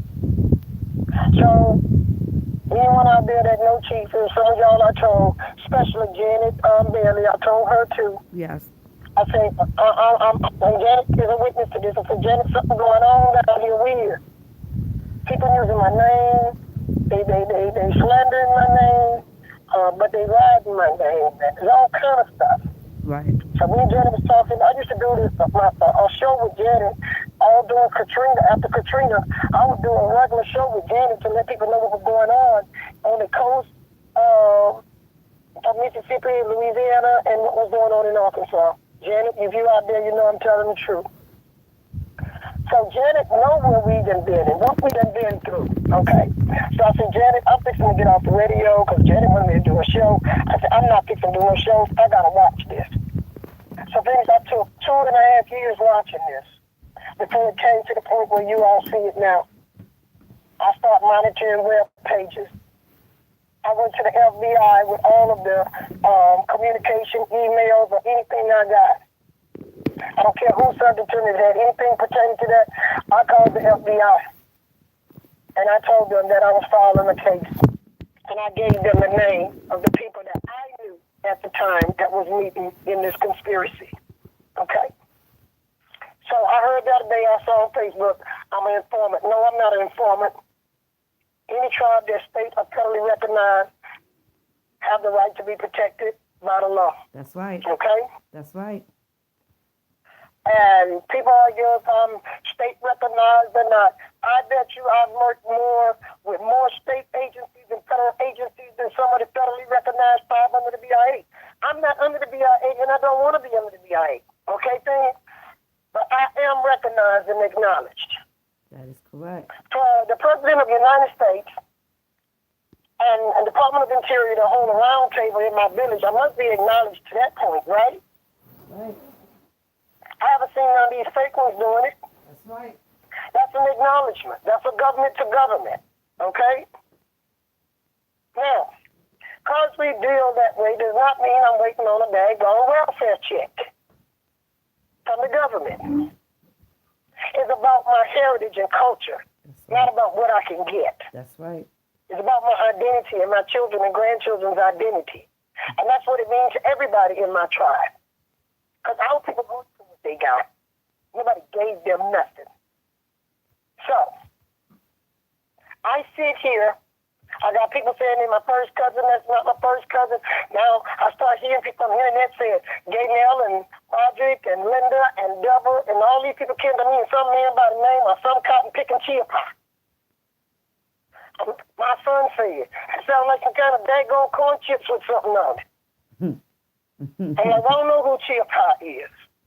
I ain't killing no chia pie. Then I started looking on the internet and found out who called themselves chia pie now was calling themselves Pie Bay. Now, Pie Bay came by us with coming out to exile with Roderick. You know, you say everybody you met, y'all met them through introduction, through Ron Carter? Yes. Because that's what I meant was Ron Carter at first, not Sky Hand, not Strongbow. I got to go find names to go with the names somebody calling. This is a job. I'm like, well, heck, my son called me one night. He said, I think Sky Hand is that dude Carter that used to call you. No, PC, no. Did we go to, yep, that's him. So we get used to him being Sky Hand. He became Ron Strongbow. Now I'm like, they got a man out there thought he know me and his name Ron Strongbow, and he talks to me. I ain't never talked to no Ron Strongbow. Come find out. Ron Strongbow is Sky Hand, and Sky Hand is Ron Carter. I'm like, these some crazy people. Mm-hmm. I'm still Chief Warhorse. I'm Chief Ellen Warhorse. I'm Chief Ellen Warhorse Green Gillum. That's this. And legally I am Elwin Baker Green Gillum. Warhorse, spiritual name. And if you look, that name is not a fake name. The government even addressed me by my tribal name. You don't know these people's names. I can't even pronounce some of these names these people came up with. That's not no Muscovy. That's stupid. So then we start tracking to see who was connected. They don't understand nothing. They overstand stuff. I'm like, okay, what kind of language this is? So we got people in the Indian community that turned it into a daggone show. A clown show. Yep. Just found out, I want to find out they're Indian. That didn't came up with a language and overstand and they decolonizing and everything. We up there with, dang, what's going to go on if they quit the country where they going? Oh, yeah, and let's not America forget, came by me crying one day. we Hadn't patriots. been back there in months and Sunday. Chief, I want you to go meet with my friend in New Orleans because we got to get out of this country because it was all paranoid. I want to be decolonized. I want to, they making money off the birth certificate, Social Security card. America, if you're out there, you know I'm telling the truth. And I said, this junk y'all get me in gonna land your behind in jail. And if you would have listened to me then, you wouldn't be in the mess you in now. But that's the kind of stuff they wanted to do through the tribe. And because I wouldn't let them run this junk through their steamrolling us, they went running to you all with a pack of lies. Yep. I ain't take no money from nobody doing FEMA. From FEMA through Katrina. I think this is just the start of our show because we're going to come back and I'll put people on with me and you that went through the whole storm thing with me. Okay? Right. There was no Roderick or none of these people or no Deborah. Deborah is Herbert's number 5 wife. When Herbert and everything that went on with this tribe with Herbert, his sisters, and when he got his paper together, he wasn't even with no Deborah. His wife's name was Miss Garrett. Okay? Deborah come along, Johnny come lately. Deborah ain't gonna do genealogy for me because Deborah can't do her own genealogy. Oh, she's the expert. Deborah is from a place that's nowhere near St. Tammany Parish. She said she's the expert. Deborah started making people think she was the Cooper from the Coopers in our family. And Deborah is not our Coopers. That is correct. Deborah told me. I think Herbert's third wife was out the Coopers, and she was, that's who she trying to make people think she's out that family. She's not out that family. I'll bring some of that family on and I'll prove it. We're going to clear this up in the public, okay, Phoenix? Yes, ma'am. Yes, ma'am. Yes, ma'am. And I can tell you, Deborah is a fake. before I had contact with you, I can attest that everything that you heard is the exact same thing that they told me out their mouths. And I told them I didn't want no parts of any of that kind of drama. And I also suggested that people, and this is still not certain whether or not they were able to establish relativity to you. None of them have given. Linda came to us. I hadn't heard from the lady that contacted me from Michigan, like I said, before Katrina. Linda and them come around about 2009. They went into Lacombe asking people did they know how to find me. Someone called me from Lacombe, well, a couple of people. They got some strange looking people up here asking about you. They want to know where you're at. They didn't even know where I live. So I went on and told them, I said, well, give them direction time and I'll meet them up at the front store. And that's what I did. Ran them back to the house. We sit down and talk to them. And audience, I want you to hear me. I did not degrade them.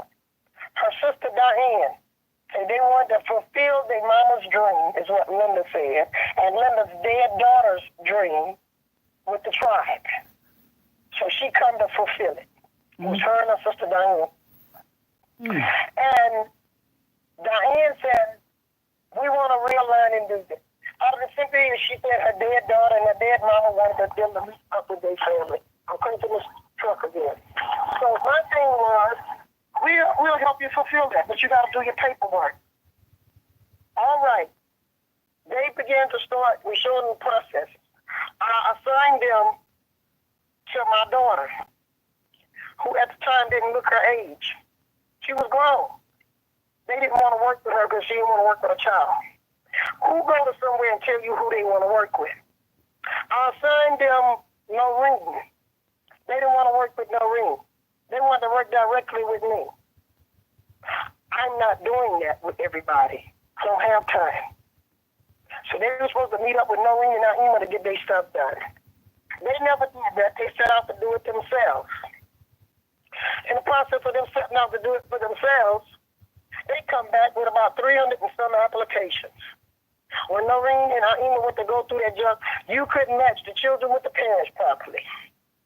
And then some of the family members from Linda start calling and saying, I didn't give them no money, no permission to put my name on there.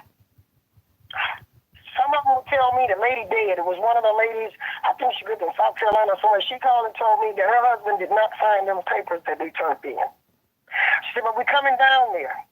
And when I get there, I want to see it. And that lady cut up that time, saying that was not their signature. Hers, neither her husband's. So that's when I found out. I sit there with Lorraine and Fatima, and they was telling me this was like 2 or 3 people signed all 300 of these things. So I confronted Linda about it. I said, did y'all sign these things? Because Lorraine is saying it was like the same signature, 2 or 3 signatures that signed all these papers. They agreed that they signed those papers. Okay? They said, yeah, we signed everybody's. A few people did their own.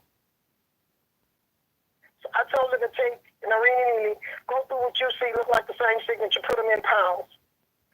When you got through maybe about, say 40 of them, if it was 40.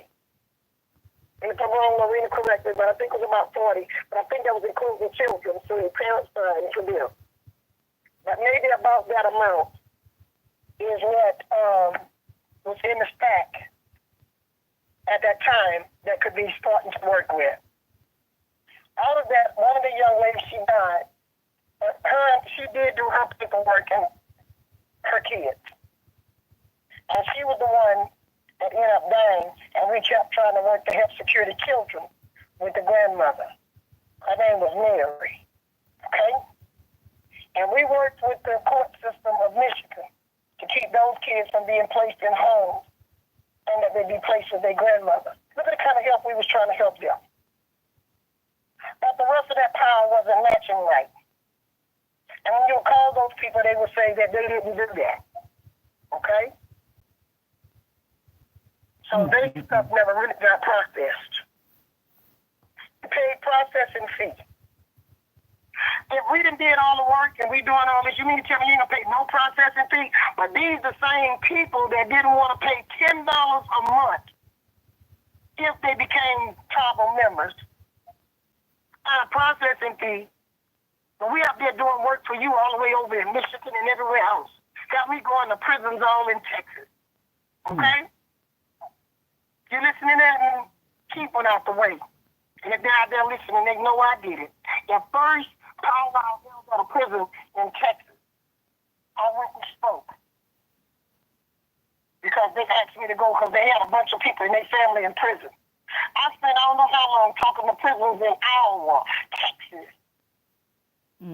So a bunch of those applications were people who were in jail with life sentences and all this stuff. They out there listening, they know I'm not lying. Their conscience ought to whoop their butt.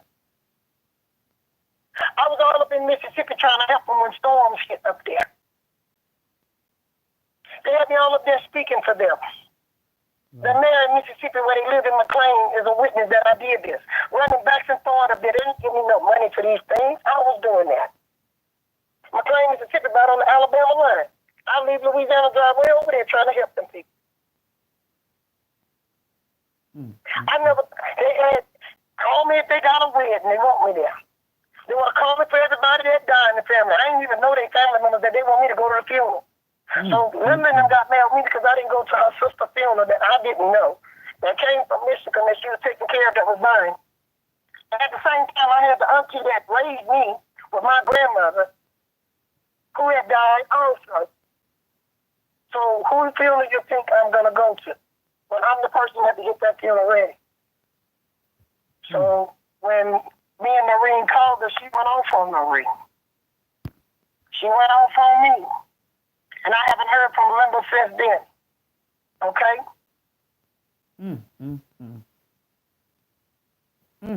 They were still working at your conspiracy, though. Right. Still working it. Miracle be calling me, would you come to my daddy's birthday party? Still working their conspiracy. It was all two-faced. It was all two-faced. I'll tell any of y'all out here, be careful with these people. These are the kind of people that have you locked up in jail. That's right. Like they got themselves locked up. That's right. These people ain't getting no money. How they gonna give me so many thousands of dollars and they can't afford to pay their own rent or buy them something to live in? But they'll tell that lie. Then they'll get buried out there stuttering trying to cover for them at the tail end. Third, no, I ain't never done him nothing and neither them. That's right. It take 25 minutes for Third to tell you hello.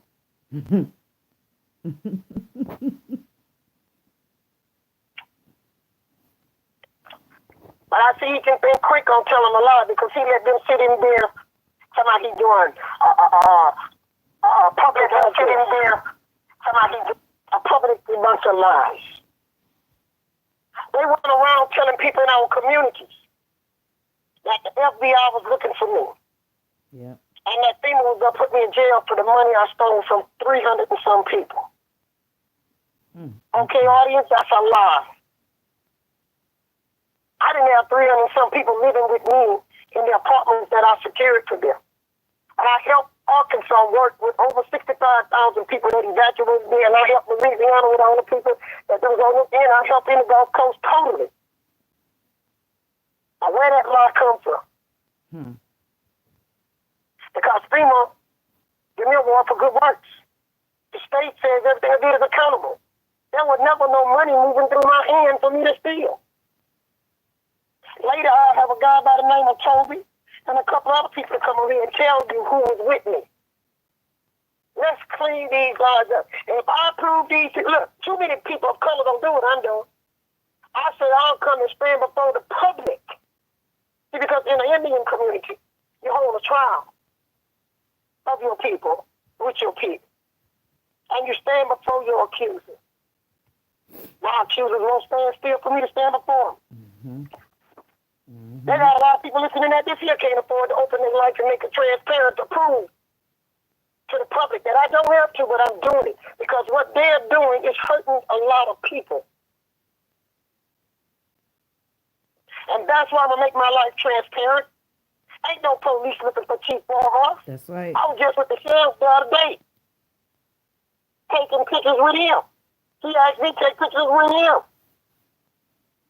And I love our sheriff, and he's not no racist, not no bigot. Okay, y'all? That man has worked hard to clean up our parish. And he don't care what color you are. And this ain't no campaign, please. I'm putting this is a daggone good man that we got working. And it's a shame for getting out of them to have HEMOC in them. Taking the police pictures, putting it on HEMOC page. So I put liens on the police, and all police wasn't bothering them. They the one was picking with the police. I don't need to do. They riding around in their conveyance. They riding around till they don't need no license. They provoking what's happening. They provoked it. And if you out there listening at them and you're doing these things, you're going to be going to jail too. That's right. That's right. All this junk about a trust. Rich white folks been having trust forever. That ain't got nothing to trust don't have nothing to do with sovereignty. That's right. Anybody in America can go start them a trust. But a bunch of broke people trying to start trust, they ain't got no land, no money. What is they going to deposit in the trust? You know what they're doing? Out here trying to get other people to give them something. They calling other people to put their stuff in the trust.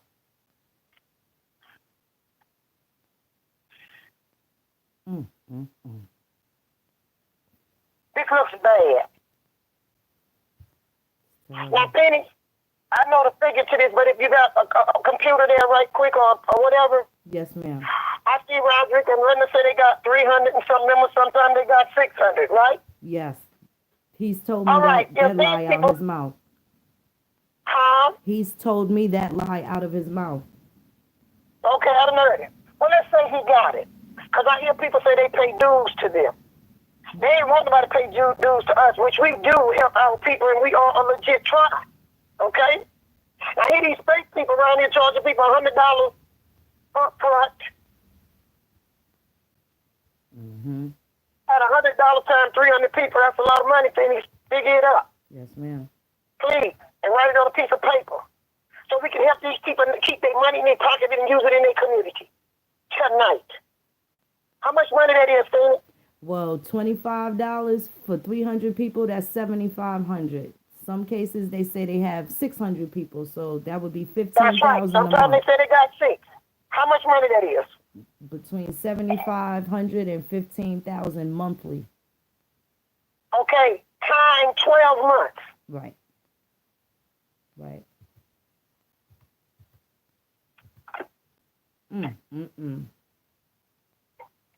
What you got, Phoenix? Well, the 25 people at $300, that's $7,500 a month times 12. That would be $90,000. Just disposable income. Now, this is money that's not accounted for in tax because I heard, you know I'm telling the truth, but they're talking about some kind of money order, right? Yes, ma'am.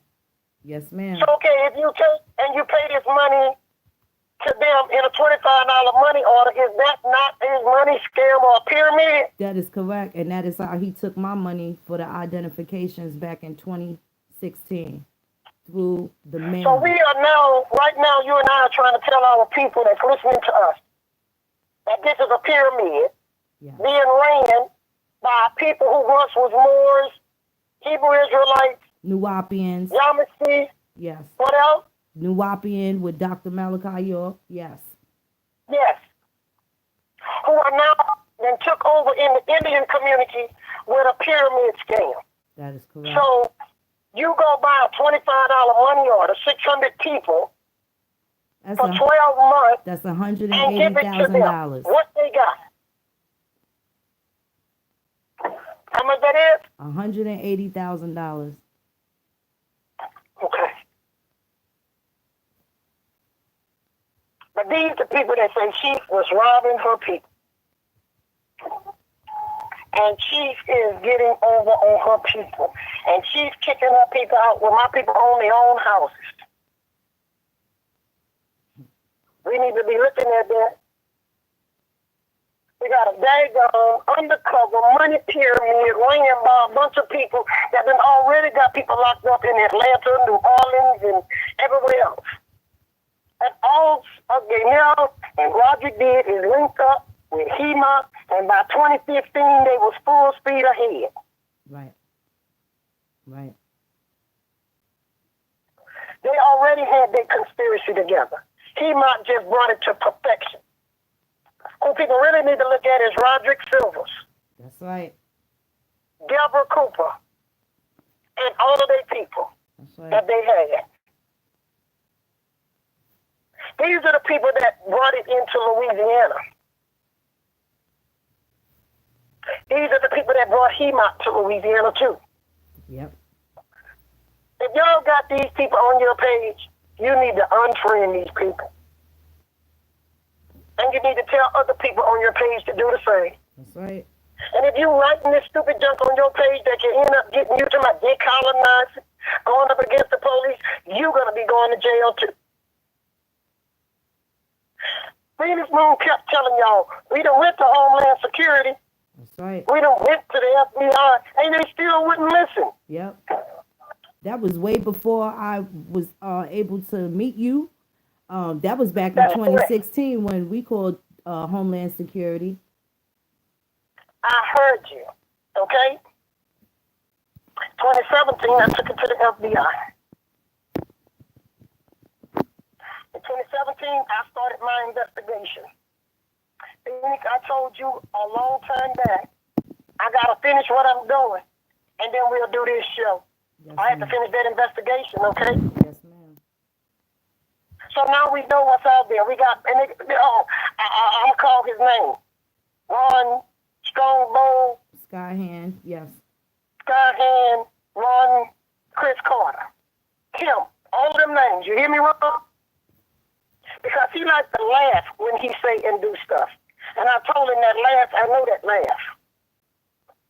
He running around asking people who my mama is or something about my mama.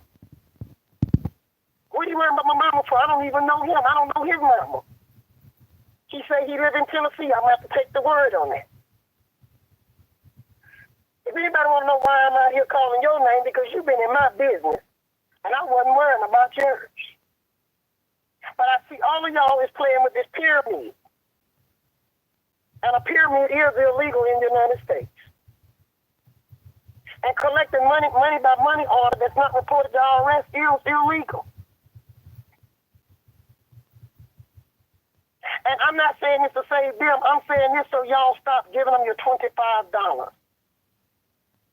What is that $25 going to do for you? If you want some feathers or whatever you're talking about, go to Hobby Lobby, Joann's, or Michael's and buy the junk and keep your $25 in your pocket every month. Because these people can't give you nothing. Nothing. Nothing but a sealed indictment with the FBI. That's what they're going to get. So then, back to this man with the 3 names, Skyhand and all that. I talked to him the other night. He told me he disagreed with one thing. You know, he said he had the whole report on Janelle and them arrests. And I told him, read it to me. So he read it. So I broke down what each one of those things was. And he also broke it down too. Okay, what did I do then? This is stuff they did to themselves, Phoenix Moon.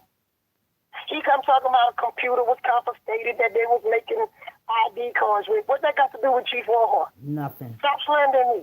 Mm-hmm. They were making these cards. Then he named about the black. He said, I disagree with one thing, though. I disagree that you identified them as black identity extremists. I see he went back after he got off the phone with me, put up that the FBI no longer can use that. Well, I'm going to say this. If your skin color as description is black, you are dealing with a fight and corruption and conniving people under identity. And you're going to the extremes to harass and whatever you can do and intimidate. That is a black identity extremist. Same thing as a white supremacist. And we are being terrorized in the black Indian community by black identity extremists. And we say it again, black identity extremists. And I want Mr. Skyhand, who said one thing and went on air and did another thing. Mm-hmm. See, don't play jumpy with Chief Warhorse. I told you I'm going to show you me from the W to the E. He immediately went and put something out there about the FBI abandon the terminology of black identity extremists. They were going to abandon it because the ACLU tried to say that didn't exist. But we in the black Indian community told the FBI it do exist. And I told the civil rights leaders that I know it does exist. Because we are dealing with black identity extremists.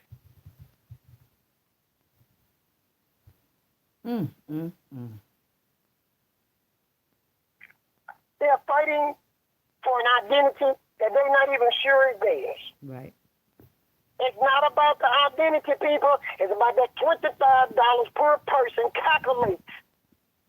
That's right.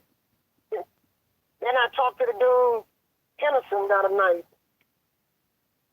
I asked him, I sent to him through Strongbow, Skyhead, Ron Carter, the law on peddling Indian stuff.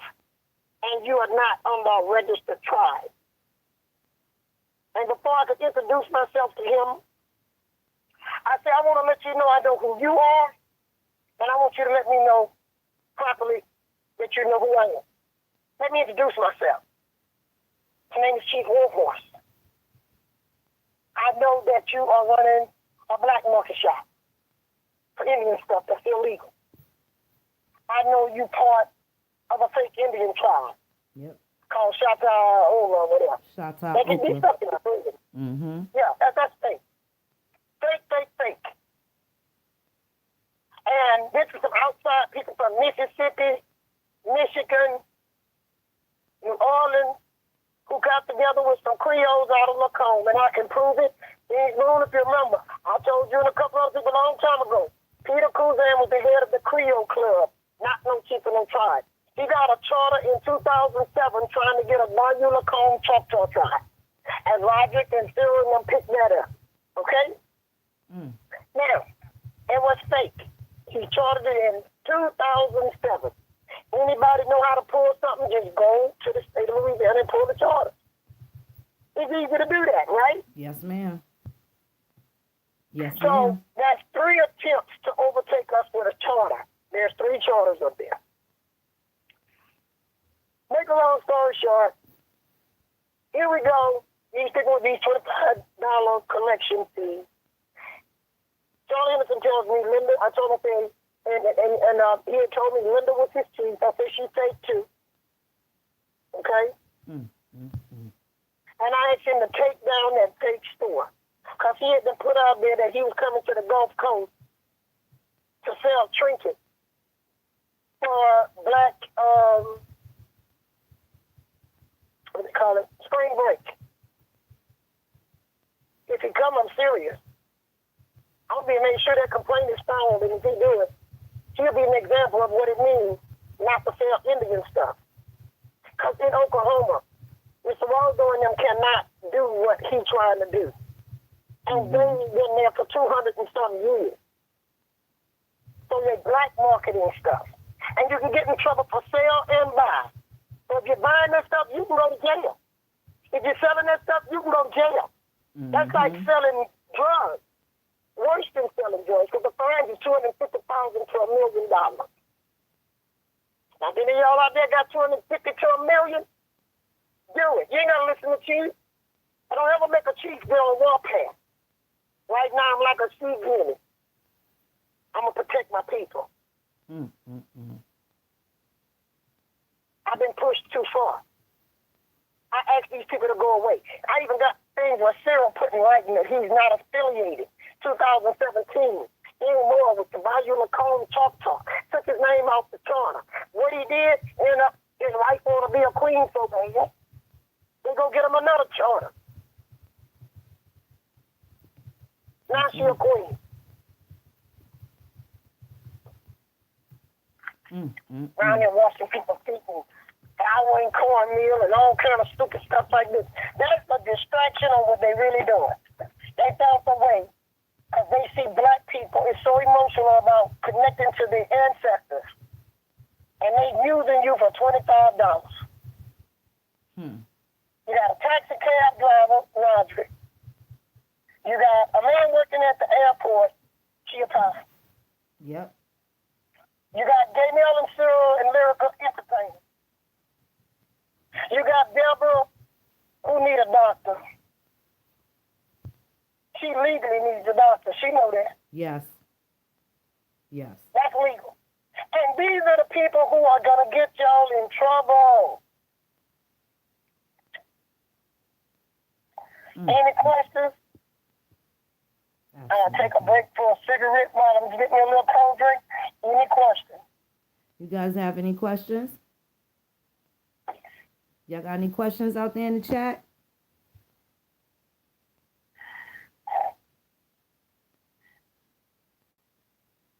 Beloveds, do y'all have any questions for the chief? Okay, it looks pretty Okay? quiet. I think everybody is really just trying to absorb the information. A lot of this is news to them. They were unaware of a lot of certainly the talking points that I've made. So now I think that you've been able to give them great clarity as to what's going on. And it's even One thing better. I can't let people keep thinking that you out there stirring trouble in something you don't know, because you do know what you're talking about, because these people came to you Yes, they did. with these stories. Yes, they did. And they all came looking for some sort of assistance. Um, Yeah, and then, I really tried to give the benefit of the doubt, but my suspicions grew. Once they took away from their own grandmas to kind of point the finger at you, and it was really absurd because nobody had anything concrete, and I just knew it simply wasn't true. I just knew it simply wasn't true. And then they all would lie on each other in different instances. It would go from Roderick, and he'd pass the buck and say, it wasn't me, it was Deborah. And Deborah, wasn't me, it was Roderick. And then you go back to Roderick, and Roderick, it wasn't me, it was Linda. And Linda's like, I don't have anything to do with it. It's this one. So, after a while, it just became really tired. Nothing that they said was consistent. And then in the interim, and it really hurt my feelings because I thought that Skyhand was fairly cool. Skyhand, he's somebody that I spoke with daily, and I thought that he was a good egg. I alerted him. Kia and I both alerted him to some discrepancies we had in the way that he would handle certain matters. And I guess now, after the other day, he pretty much showed exactly what it is that he feels. And Well, he thought it was funny about the charter turkey feather Indians. But he been there with these people. Why he didn't give them good advice? right, Why he didn't tell them this was illegal? Why he didn't tell them to let him in jail? But he laughed at them for Thanksgiving. mm, And so I laughed with him. Because anytime you're sitting there with these people and you're helping them to get their butt locked up and you laughing at everybody, right, right. you just chilling. I told him the other day about this stuff with the BRE. He went out there and go fix the show where that don't exist. Mm-hmm. Mm-hmm. It does exist. Mr. Carter, it exists. And we got hundreds of people for real that can testify. It exists. That's right. That's right. Then the problem is, this junk is all in Oklahoma. Roderick and them running to Oklahoma, asking people in Oklahoma that they need an address. Deborah was aggravating Molette. Molette, if you out there, you know I'm telling the truth. You the one told me they were asking for an Oklahoma address. And then all of a sudden they left quick. They had Molette come to Lacombe. I didn't even know the man. They were going to have him come install Linda. So I called Molette and left my little message. It wasn't all that nice, he'll tell you. So his wife called and told me they wasn't coming. Because she didn't know that's where they was at, was in Chief Warhorse area and all that junk. But I wanted to know what gave Molette the authority to make peace. Because I had never seen that before. The chief is coming up. I think people are elected. We don't have an elected system. We have an inheritance system. Mm-hmm. In Oklahoma, they have an elected system.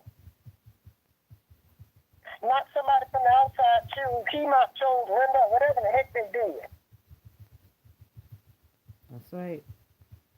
To make her the chief from the Gulf of Mexico to the Appalachian Mountain, and that junk went to her head. She need to go get her fever checked. What about all the tribes between from Gulf of Mexico to Canada? You over 100 of them, huh, lady? That's right. That's stupid. That's right. A bunch of grown old people, grandmas at that. Some of these people are great-grandparents.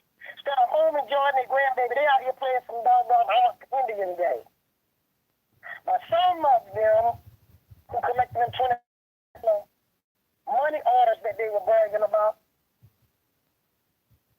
Yep. they know what they doing it for. I'm a chief, it's expensive to travel. These suckers traveling all over the country. him out going back and forth to the Virgin Islands. Where you think these people getting this money from? That's He right. not running around here a nomad, traveling the world. How he doing it? Oh, he's doing it off of that $180,000 that the people that can't even afford to pay all their bills pay him for tribal membership. And then he got his lieutenants and generals. And then Roger has his man to constantly tell people ain't nothing stopping them. They coming straight through. Mm-hmm. When I was talking to the man on the phone the other night, he hung up within 2 minutes. The guy Henderson. Yes, He didn't want to talk. Charles Henderson. Yes. Yeah. Then Roger goes around. One time he even put it on Kenny's Facebook. This is my Masonic thing. So what you telling me? The Masons done turned to gangsters?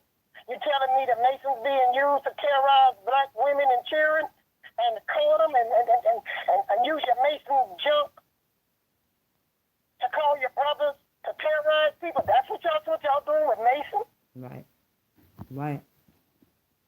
That's what y'all doing. Hey, people out there, if you got anybody that's a Mason in your family, let them know they got some 33rd Masons and Shriners. That's who's threatening and terrorizing us. That's what we got to deal with. Am I right, Phoenix? That's correct. That is correct. This ain't no Ku Klux Klan terrorizing the women. That's And correct. if anything happens to any of us, and I'm going to say it here, the FBI is going to put everything in jail that's on that list. Anything happen to me or you, Phoenix, or any of our people. And if it's not the Masons, then these Mason lodges better get their brothers taken care of on internal.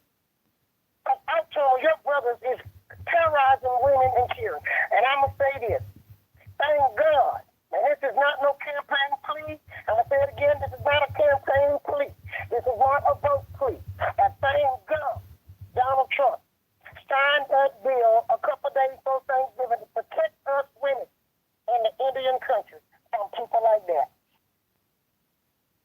Mm. And now there is a task force. See, the Indian community been wide open That's right. with no laws to protect us, Phoenix. And when they found that out, these people that went crazy in here in the Indian community.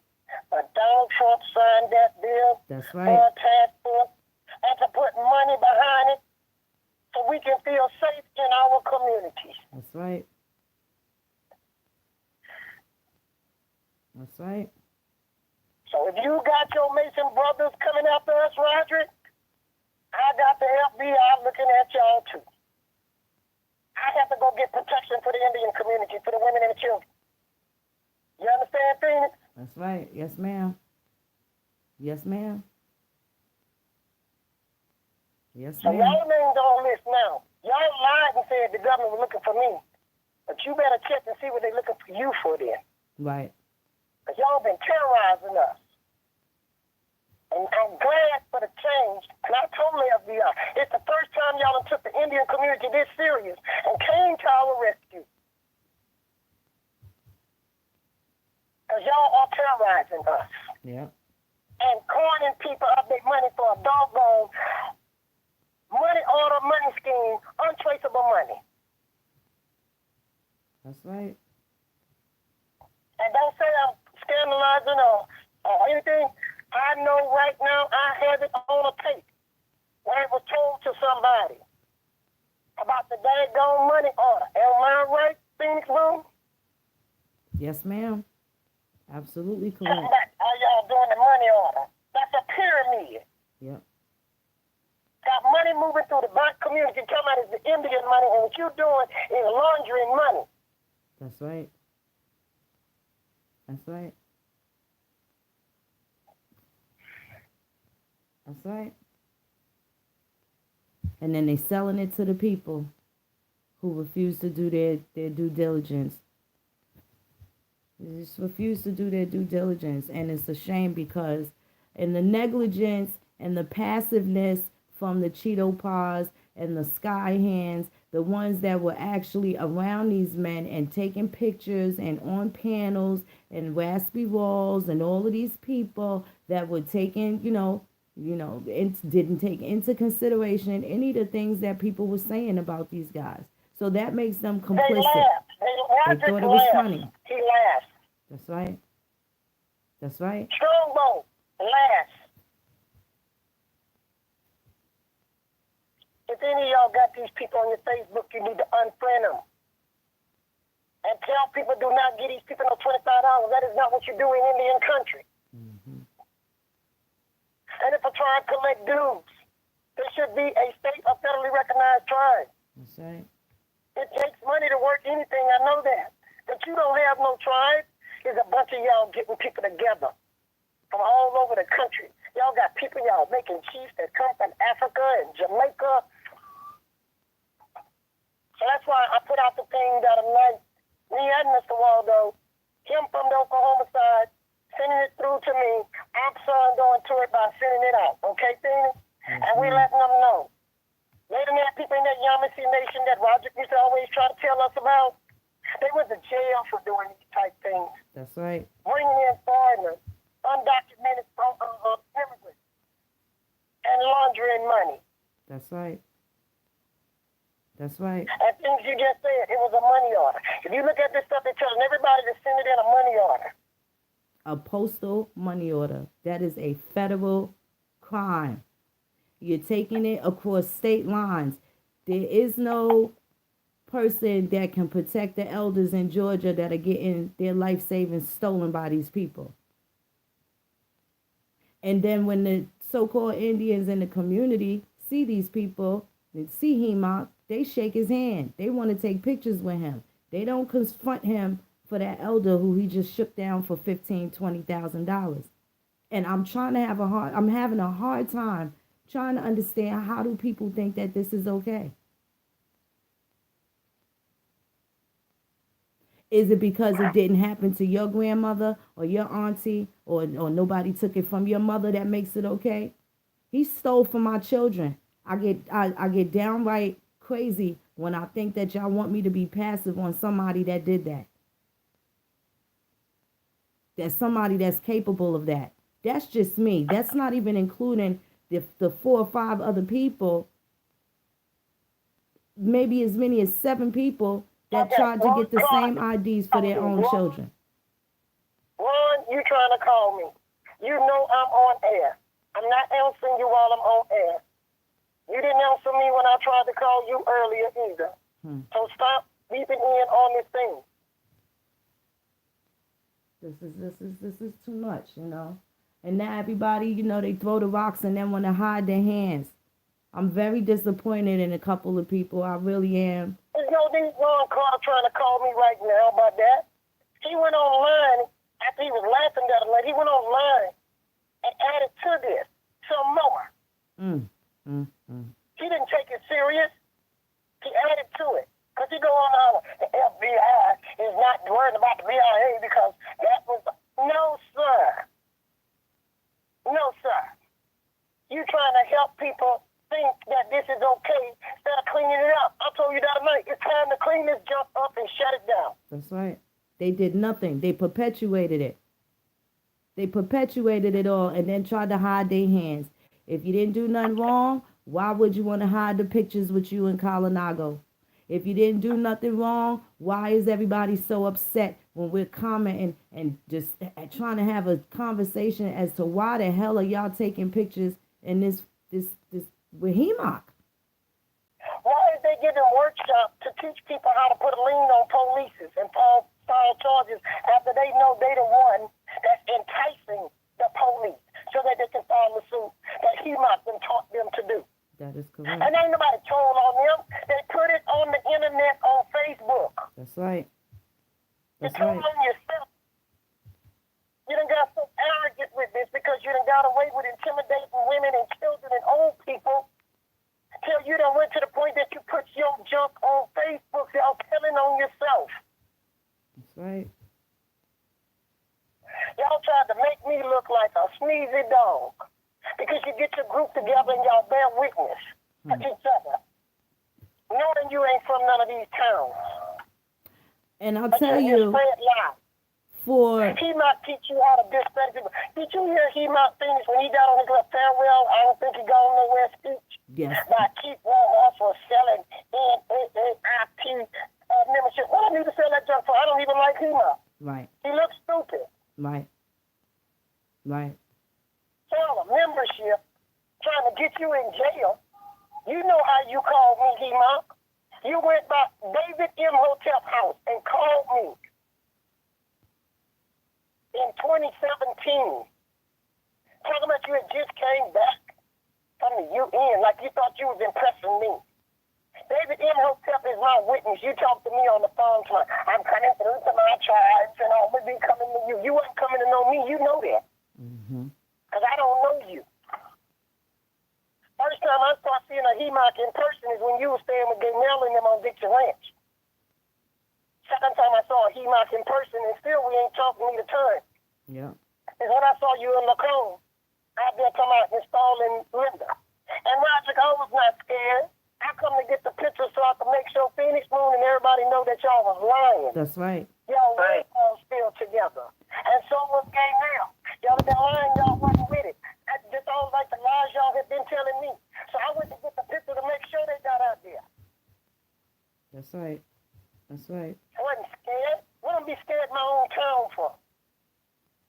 Oh, another thing, they got the word out there, they ran me out of town, and I'm like, no. Keith told you, Phoenix, I was backing up to an area where I can finish my work on this here, what I was working on. Did not I tell you that? Yes, ma'am. Yes, ma'am. And I backed up and finished my work.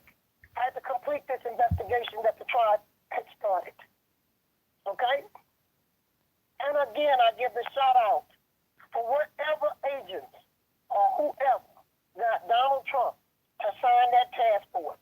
Because now things, there are protection in the community. That's If right. anybody That's right. is confronted by these people, or anybody been scammed by these people, Chief Warhorse is telling you now, you can either contact us at the St. Tammany Fraud Watch, or you can contact the FBI for yourself.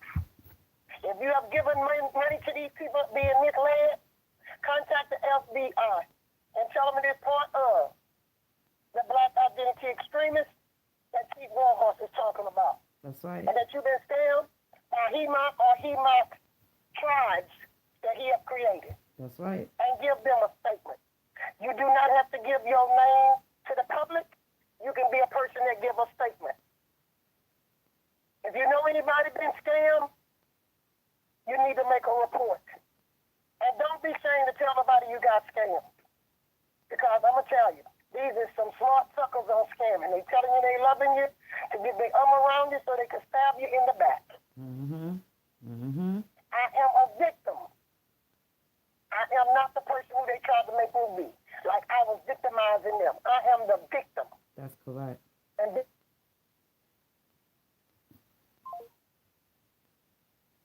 I think the chief's phone cut off. I'm still here. Settle down in that chat, man. Settle down there. I think my moderators might be sleeping. Okay, this is the chief again. Okay, chief, you're back. Okay. How about that? I am the victim. You know, what they've been trying to make it look like things, like, you know, if a woman get raped and she try to tell somebody she raped, it'd be her fault. That's right. That's And right. so they want to make her just stay to the corner and keep the rape quiet Yes, so that she can continuously be raped. that's right. Okay? This is what they tried to do to me as a woman chief. These suckers don't even respect me enough to say Chief Warhorse. They'll say Warhorse. But they want you to call them a chief. Chief of what? A corn game? Linda's sister, I remember when she came one time to a meeting, got a lot of members can witness to this. Chief, I was a good nigger. Diane, if you're out there, you know you said this. Diane Patton. I was a good nigger, and now I'm going to be a good Indian. Well, I saw your picture the other day. You do not look like a good Indian. You look stupid. With that two-story feather stuck up in your head from a turkey. I tried to keep you from doing stupid stuff like that. You look stupid. And you know I ain't done y'all nothing. I was around here trying to help you lose weight and bring your blood pressure down. Get your diabetes under control. All y'all came here sick. That's right. That's right. Somebody trying to help you get back healthy, you're going to dog them out. Yeah. They eye on. Let me tell you something, Pink. The FBI ought to pick all of them up. All of them. Because we only know a handful of the stuff that they done done. Right. That's right. That's right. And the community need to step forward.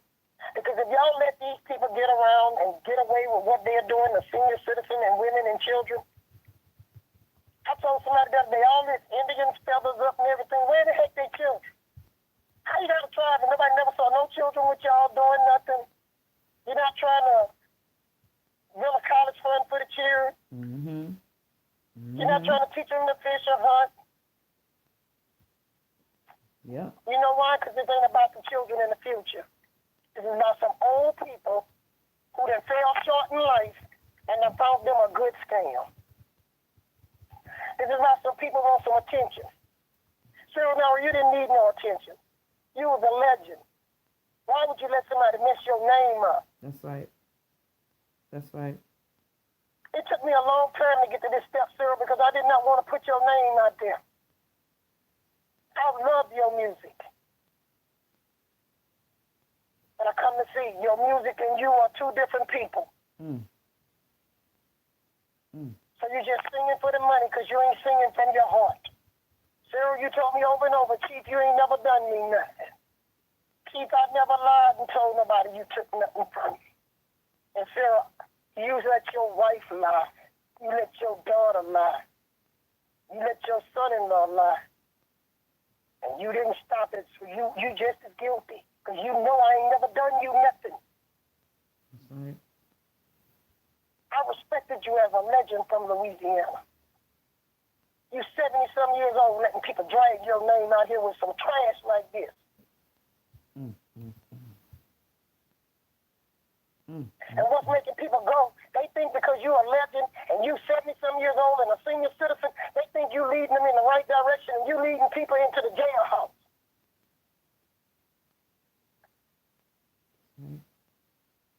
While your white collar feathers up.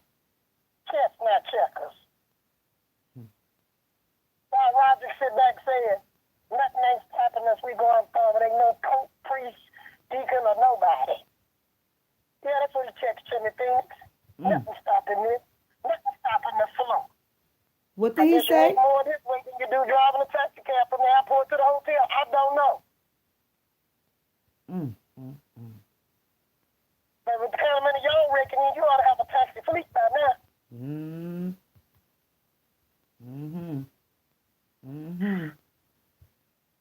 that's just one or two of the little legs that he might be talking about. We only just did the ones that Roger and Linda gave their numbers of the 300 and the 600. We haven't did Gaynell and them numbers. We haven't did the little people over in Georgia numbers. Right. We haven't did the African who now supposed to be a Native American who they installed at the chief. What's his numbers? What's the Jamaicans' numbers? Right, because they definitely About $1 million. Yes, ma'am. They definitely made some people that don't have any relativity to the town, any known relatives, pay $500-$600, and they are now chiefs from Louisiana to Canada and all these other astronomical geographical places now. Not by kinship. My money. Yep, dollar sign. Well, you know, Phoenix, here's what they don't know. You and I are two women that don't owe none of them nothing. And all we doing is trying to put the truth out there to keep somebody from getting hurt. That's right. And losing what they got. I'm telling y'all out there, me being on this air is not about me being on air. I'm here because people ask me all the way from Oklahoma to do this.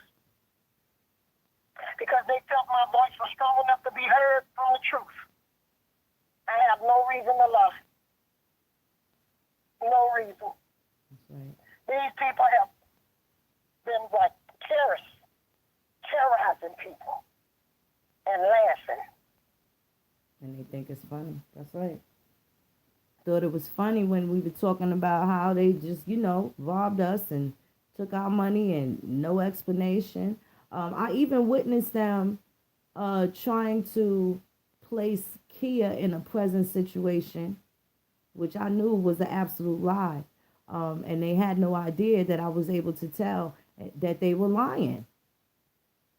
But the point is that they tried to throw her under the bus when she is nowhere near any of these fraudulent activities. They gave her no credit for, bringing to our attention that we were being scammed. You know, and I really noticed that that's how they roll. That's how they roll. Well, I'm going to say this about Kia. She was woman enough to contact me. She may have been a follower of mine on things people had put out there about me, because I have never, I told you things, I've never uploaded nothing on the internet. Whatever is out there is because it get out there because I spoke somewhere or I did something or the state put something out there or the newspaper. But boys keep sitting there uploading something. I've never done that, okay? So a lot of y'all became followers because somebody else cut me and pasted me to their works. I see people got their name stamped on stuff that I don't even know. That wasn't even at the activity, like the one in the white dress. Johnny, I like you, baby. Yeah. But that has a copyright with Kellogg. I spoke with Kellogg, and that thing is under the copyright with Kellogg. It's not yours. You are not the person over there. Kellogg, I signed that over to them, the copyright of that speech. They have the entire speech. That's them. But this is what they were doing. Taking and tagging to me and all kind of junk. It's all on the internet. Y'all can see it. Everybody tagged to me. Chief Warhorse says. And Chief Warhorse. Someone asked me a question one time about a certain statement that Dan Calloway made. And they said, what you feel about it? And I said, well, Dan Calloway, on that particular thing, he's 100%. I don't agree with everything he says, and he does not agree with everything I say when he's talking to me. That was my answer. Next thing I see a thing on there, Chief Warhorse agreed that Dan Calloway is 100%. How I know that? I didn't never say that. Because a lot of people didn't tag to my name. I've been trying to reach Dan Calloway by telephone, text message, and everything. I've never talked to him, period. My phone, message, mail, nothing. And I'm not saying this to discredit him, but tell people you don't know Chief Warhorse. Yeah. Yeah.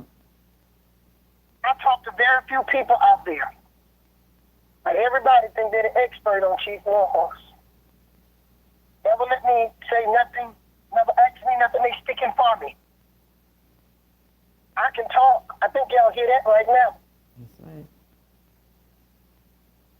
I don't need nobody to speak for me. I just speak for myself.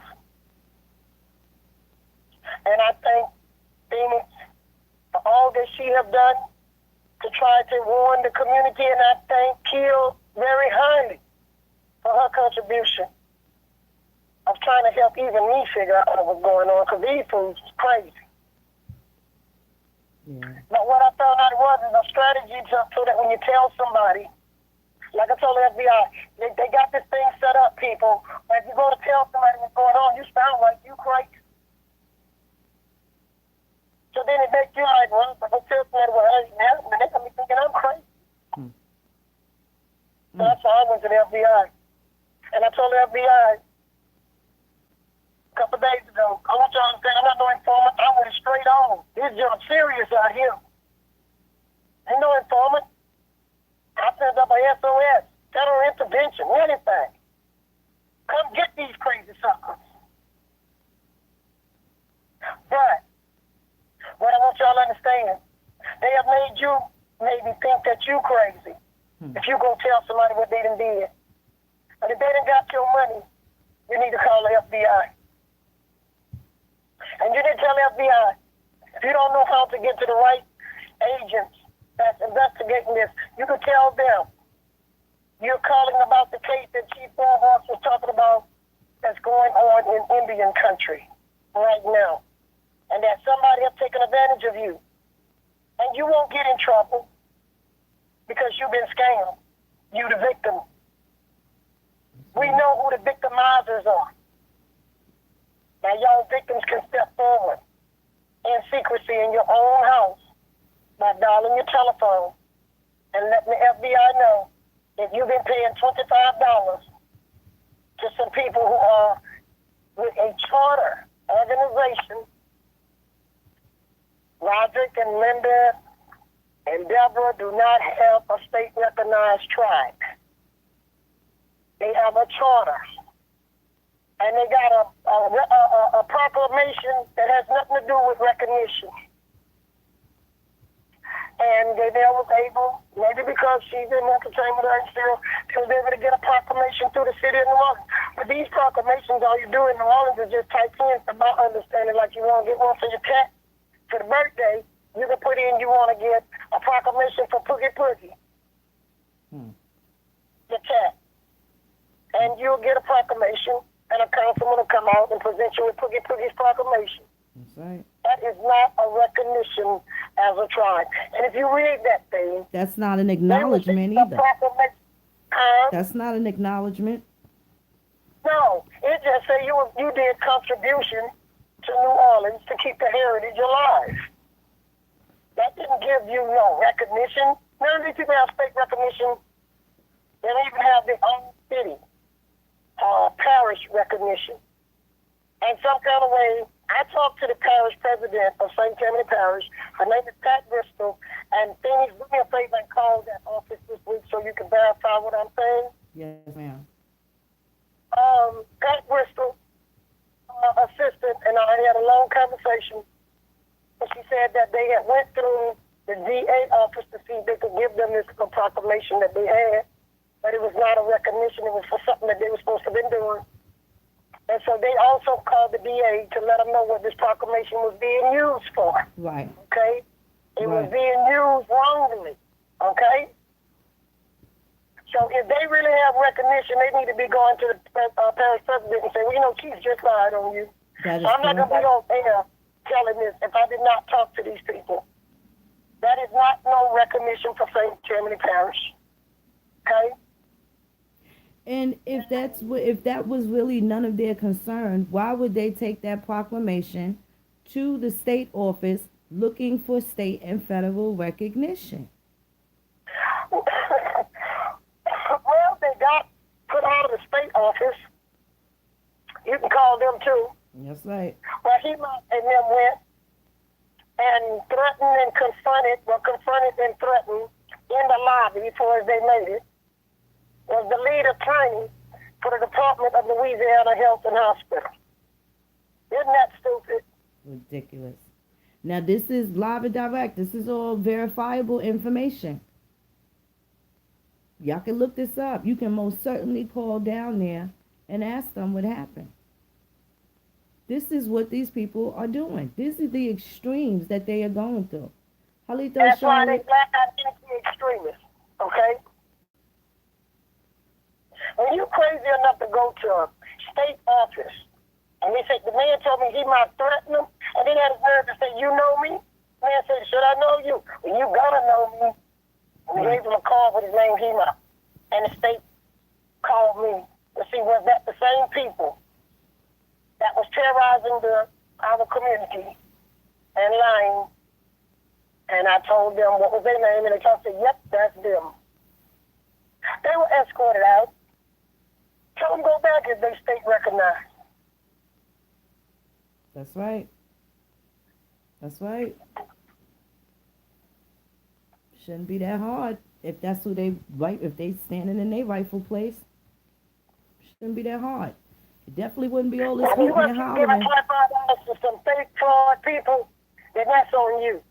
If you know people that's doing this, and if y'all keeping these people on your page, let me tell you what they did me. Logic was on our page one time. He went through the list of my people sending out friendship requests. This is one way that he went about soliciting people. Okay? Get these people off your page. send a warning. Phoenix, please do this too. To all your listeners, keep reminding them to put up, we might need to make something that they can just repeat, send out on fraud alert. Okay? Yes. And Yes. some of y'all ask, what could y'all do to help? Get that fraud alert out. That's Take fraud these names alert. and unfriend these people. Get their names out there to the people. And what we'll do, Phoenix, this week, we'll compile a name list that people can unfriend, but they won't expose the rest of their friends too. You got to remember, y'all, social media is cyber. It goes around the world. That's right. Don't let the world into your community of the internet that you cannot control, because a lot of things can come into your house on that computer that you're not ready for. That's right. And these people can go to this extreme. And this is not white people telling you this. This is two women of color telling you this. That's right. That's right. Don't let these people get to your pages. Unfriend them. Block them. Tell your friends. Block them. Spread the word. You know, yeah, that was wise, Lloyd. You know, I said some things about Cheeto Pod. People have seen he and I and he Joe constantly going at it. At any point where they start defending HEMOC, and then, you know, try to defend their position that was never up on trial. You see, one thing, let me just let y'all know, and this is what really stood out to me regarding the situation with Johnny. See, there was not enough, there wasn't much to say that Johnny was complicit in any of this. And at the point where we had a conversation that, and he's a very respectful person, because that conversation could have got completely out of control and belligerent. And, you know, at that point, you know, from the conversation that we were having, I urged him to call me, because at that point I knew there were things that he was in the dark about. And it was unfair of me to, I felt it was unfair just because I am, you know, feeling some type of way about the company he's keeping, that I will automatically implicate him in some of these assaults and crimes that the rest of them were committing. It was at that instance when I enlightened Johnny, and I then suggested that he contact Warhorse, and he got in touch with Warhorse too. Now let me just let y'all know how crazy this is. They sent out a piece of paper that was stolen from Chief Warhorse's personal papers, and they put Johnny's watermark on it, as if he, and then spread the rumor as if he is the one that personally stole this document. Johnny had never been to my office. Johnny had never seen that book. And I'm saying this, Johnny couldn't have done it. Now, Johnny got it from somebody, and I would like for him to tell me who he got it from. And Johnny is a nice young man. And I think got caught up in the web of the fame of Sir Neville and his wife and daughter telling him they're going to help him. And I think he really thought that was going to happen. Right. Because they did that kind of stuff when it came around us. So I think he was just a young man caught up in the moment. But Johnny, I do want you to come clean with me on who put that paper in front of you. Don't let them make it look like you. Because right. I know you ain't never been in my office. Never. That's right. So Johnny didn't do it. But Johnny got caught in the middle. And Johnny, you know I called you because you and I used to talk. And I told you, you became a different Johnny after you got with them people and you were keeping bad company. I said, I prayed for you with the bad company. I don't think Johnny was trying to make no money off nobody. Right. I don't think Johnny was a part of this doggone scam thing going on. I think Johnny got scammed himself. That's what I feel. Yeah. And then I particularly took offense to that, because you have this young man, and he does really good work. And here it is that you got these old washed up dudes trying to take this young man's shine as if he doesn't deserve a little better. You see? And when you have elders like that are completely irresponsible and wanton and wayward in their conduct, this is a problem. This is why these people are a problem. It is so much bigger than the money he took for the tribal membership from me. This is people's livelihoods that you know these people are interrupting. They're encroaching and they are infringing on the rights of the people. And then I know even when he might contact me through David Imhotep. I met David Imhotep by me speaking in Georgia one year for this church activity they had for History Month, Black History Month. And David Imhotep and I got when we started talking a lot of times about history because I used to tell them I disagree that the first Americans was African. Okay? I say your book got good stuff in it, but I don't like that title because I'm not an African. Okay, so when you say the first American was African, you put me in another continent. Okay? That's right. So we became friends, and Imhotep, I don't know how he ended up talking with Enoch or how he might end up by himself, but he might, when he did something, he might have me. Imhotep down on the phone, put me on there, tell me about this man wanted to talk to me. He might have a good game scam if you don't know about Indian country. But what he failed to realize, I work with a lot of government agencies. So the stuff he was talking about to me, I know wasn't factual. But it's easy for him to fool somebody that's not dealing with government agencies. Right. Him trying to tell me that he was the last door that you could get through to say in your sovereignty. He come with this bull junk about he's the only person that can help you do whatever. What else he said? Stupid. But anyway, he had a deadline, is what I want to say. And he's like, if you don't do this by this deadline, and not making a trust and putting your stuff in a trust with him. That man was crazy. Anybody putting their junk in a trust with him? But for a person that don't know how the system works, it's easy for him to con them in the beginning. And then things they do like you and kill. They wake up from that nightmare. And y'all woke up from that nightmare to begin to help other people not to get caught in it. That's right. And I thank Kill for letting me know what was going on. Because by her letting me know what was going on and how she had been seeing them operate, made it better for us to be able to look at what game they was playing and warn our people. Okay? So, no matter what nobody say about you and Kill, no matter what they say about me, at least we the women that stood up. That's right. To try to protect our community until we got some task forces, all this junk coming that can pick it up from here and take it the rest of the way. Okay? Yes, but ma'am. this is not white folks. Now don't get me wrong, they got white people mixed up in here too. And they're gonna go to jail too. But who came directly at us was people that look like us. That's right. And this is what happened to the Indians in the past. The people who they took into their villages that look like them begin to be the people who destroyed them. And right now in Oklahoma, I want to say this. Stuff like this is what's making it hard for the black Seminole in Oklahoma. Because these white people up there, that's my data Indians that was reorganized under the Reconstruction under Nixon, who had white on their paper until Nixon did the Reconstruction. It was the Jim Crow law and left the black Seminole Indians out. Everybody knows Seminole was black in the description. And if you go to Oklahoma, they white today. And the black ones is considered slaves.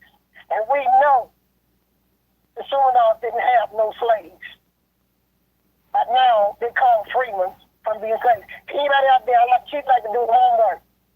Look up the word free money and freed money. Look at the definition. Mm-hmm. A freeman is not a free person from slavery. A freeman is a person who is a citizen of the colonies. So when it expanded into what is called United States, they kept the word freeman. And these are free people of color, freemans who own their own land.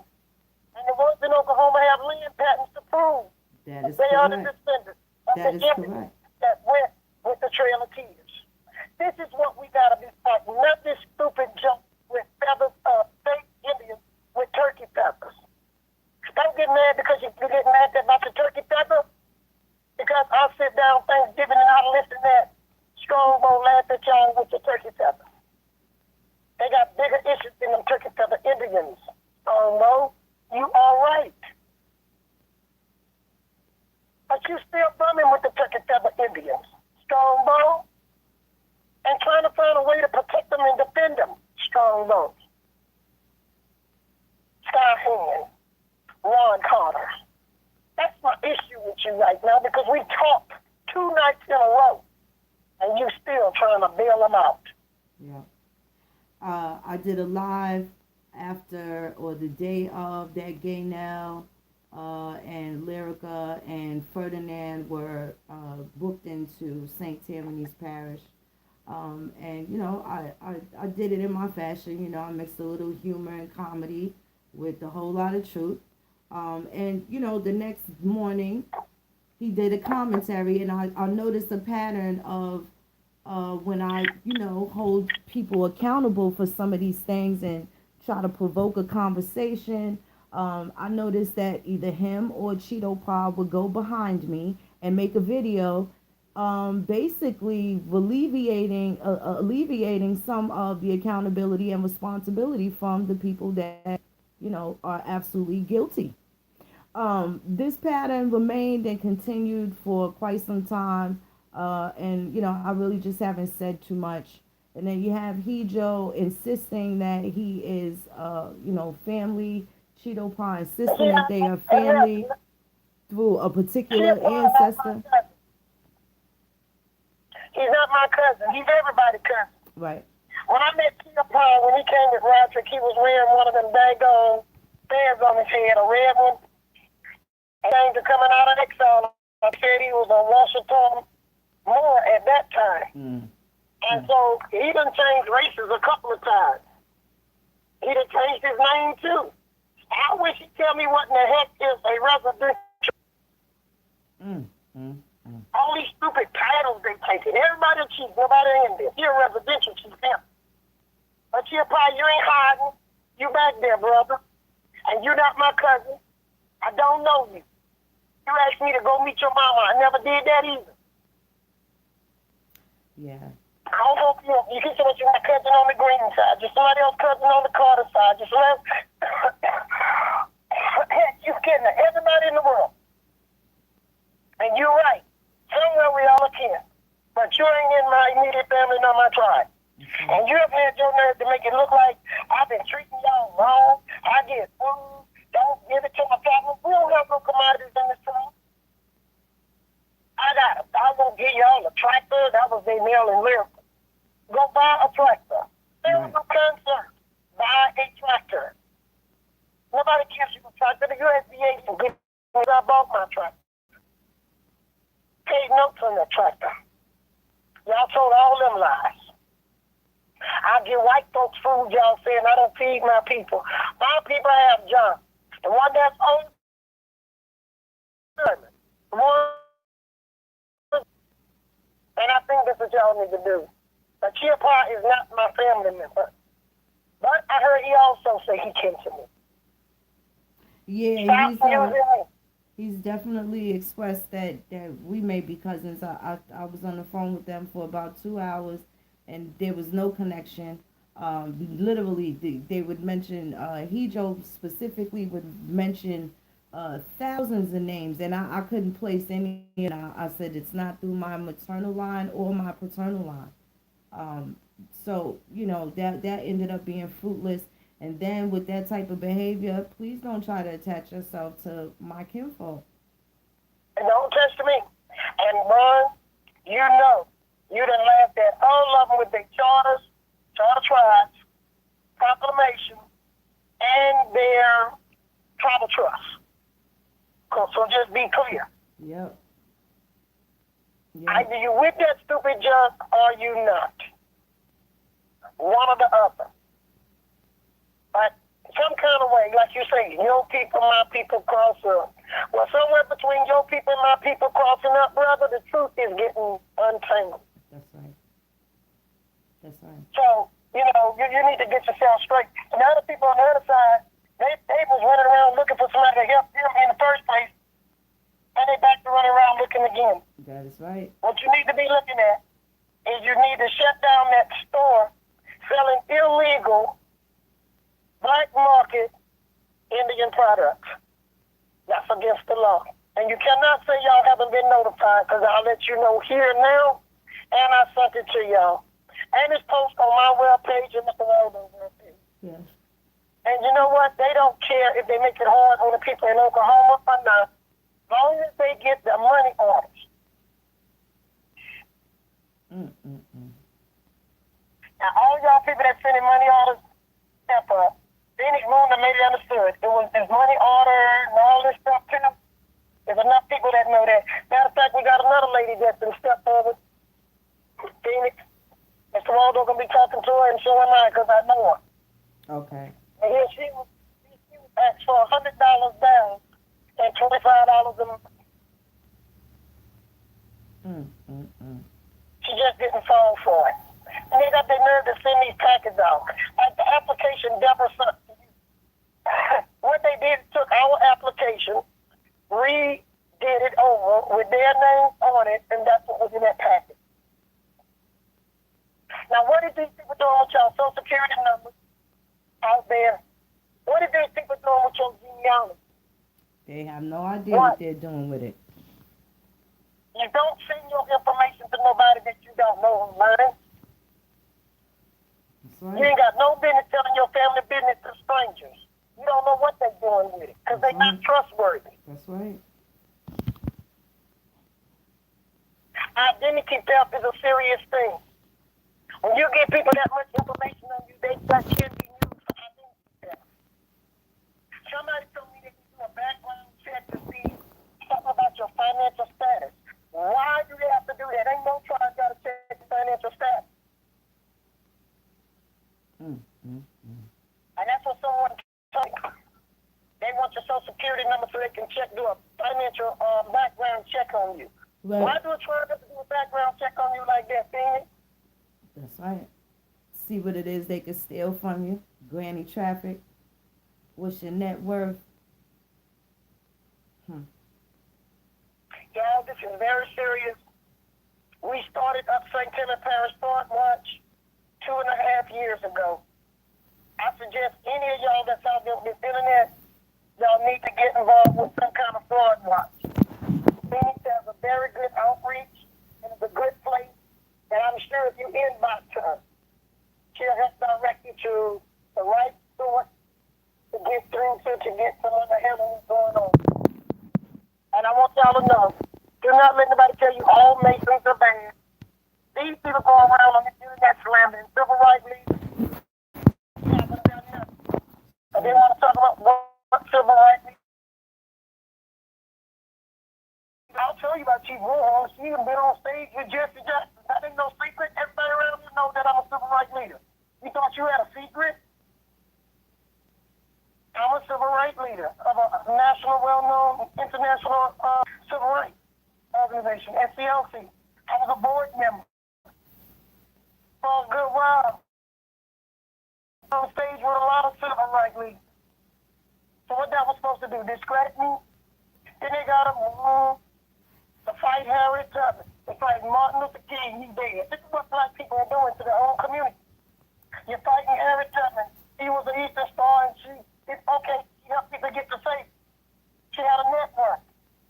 If you tear down everything that it took hundreds of years to be, the civil rights protection, your voting rights protection, the civil rights leaders reputation, what do you have left to stand on? Then you're going to decolonize yourself, get rid of your Social Security card, and get rid of your birth certificate. Right. This is what these people are marketing. Right. Right.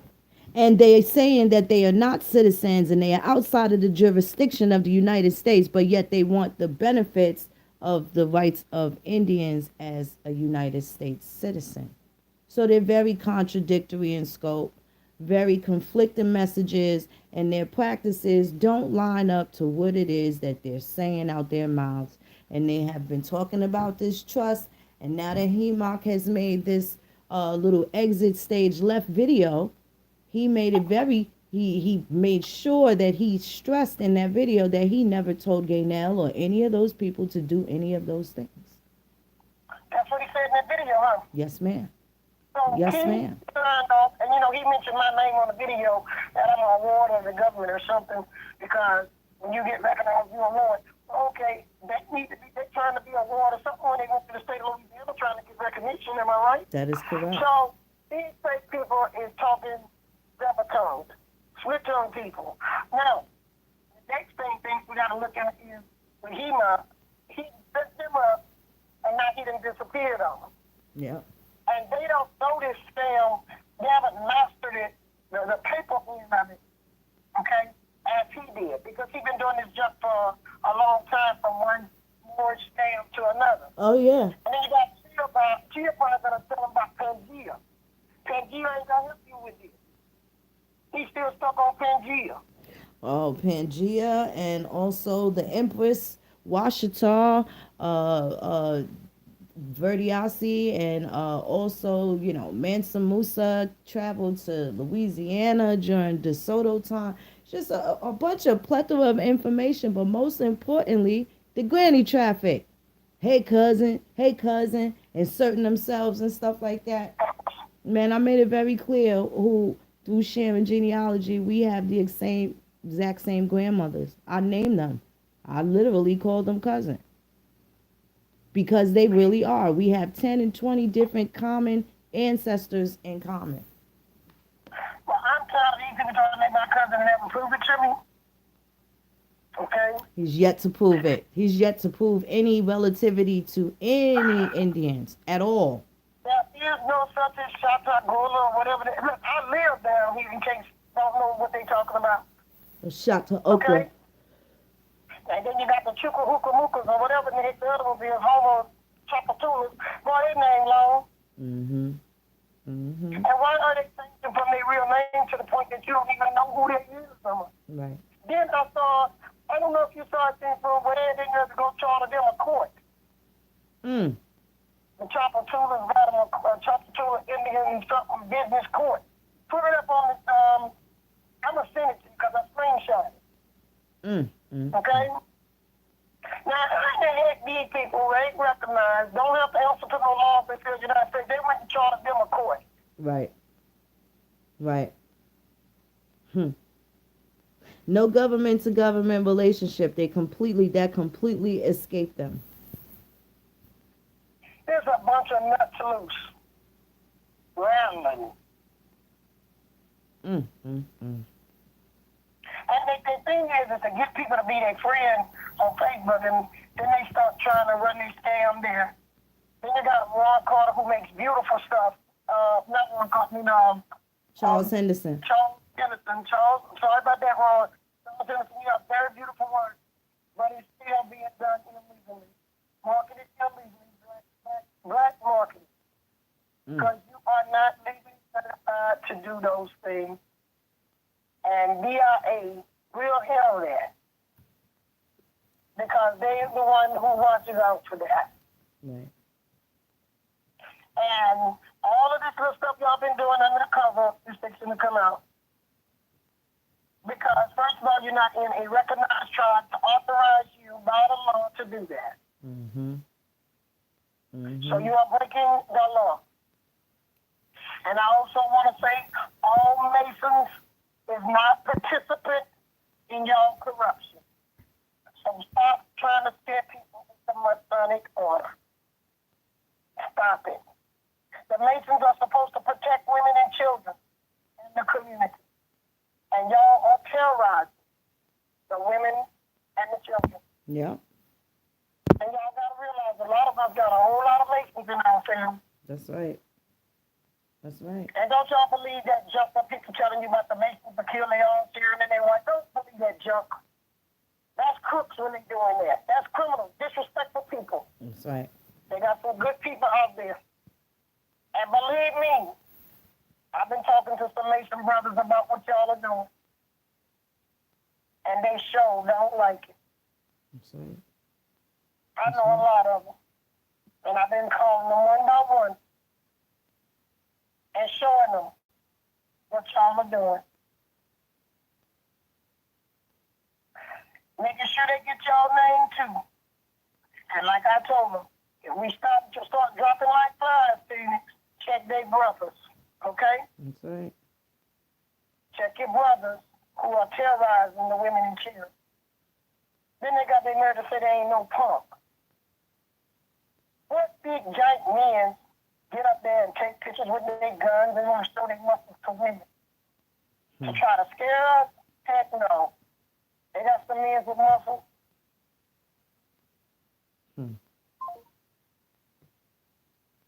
I think the Chief's phone dropped.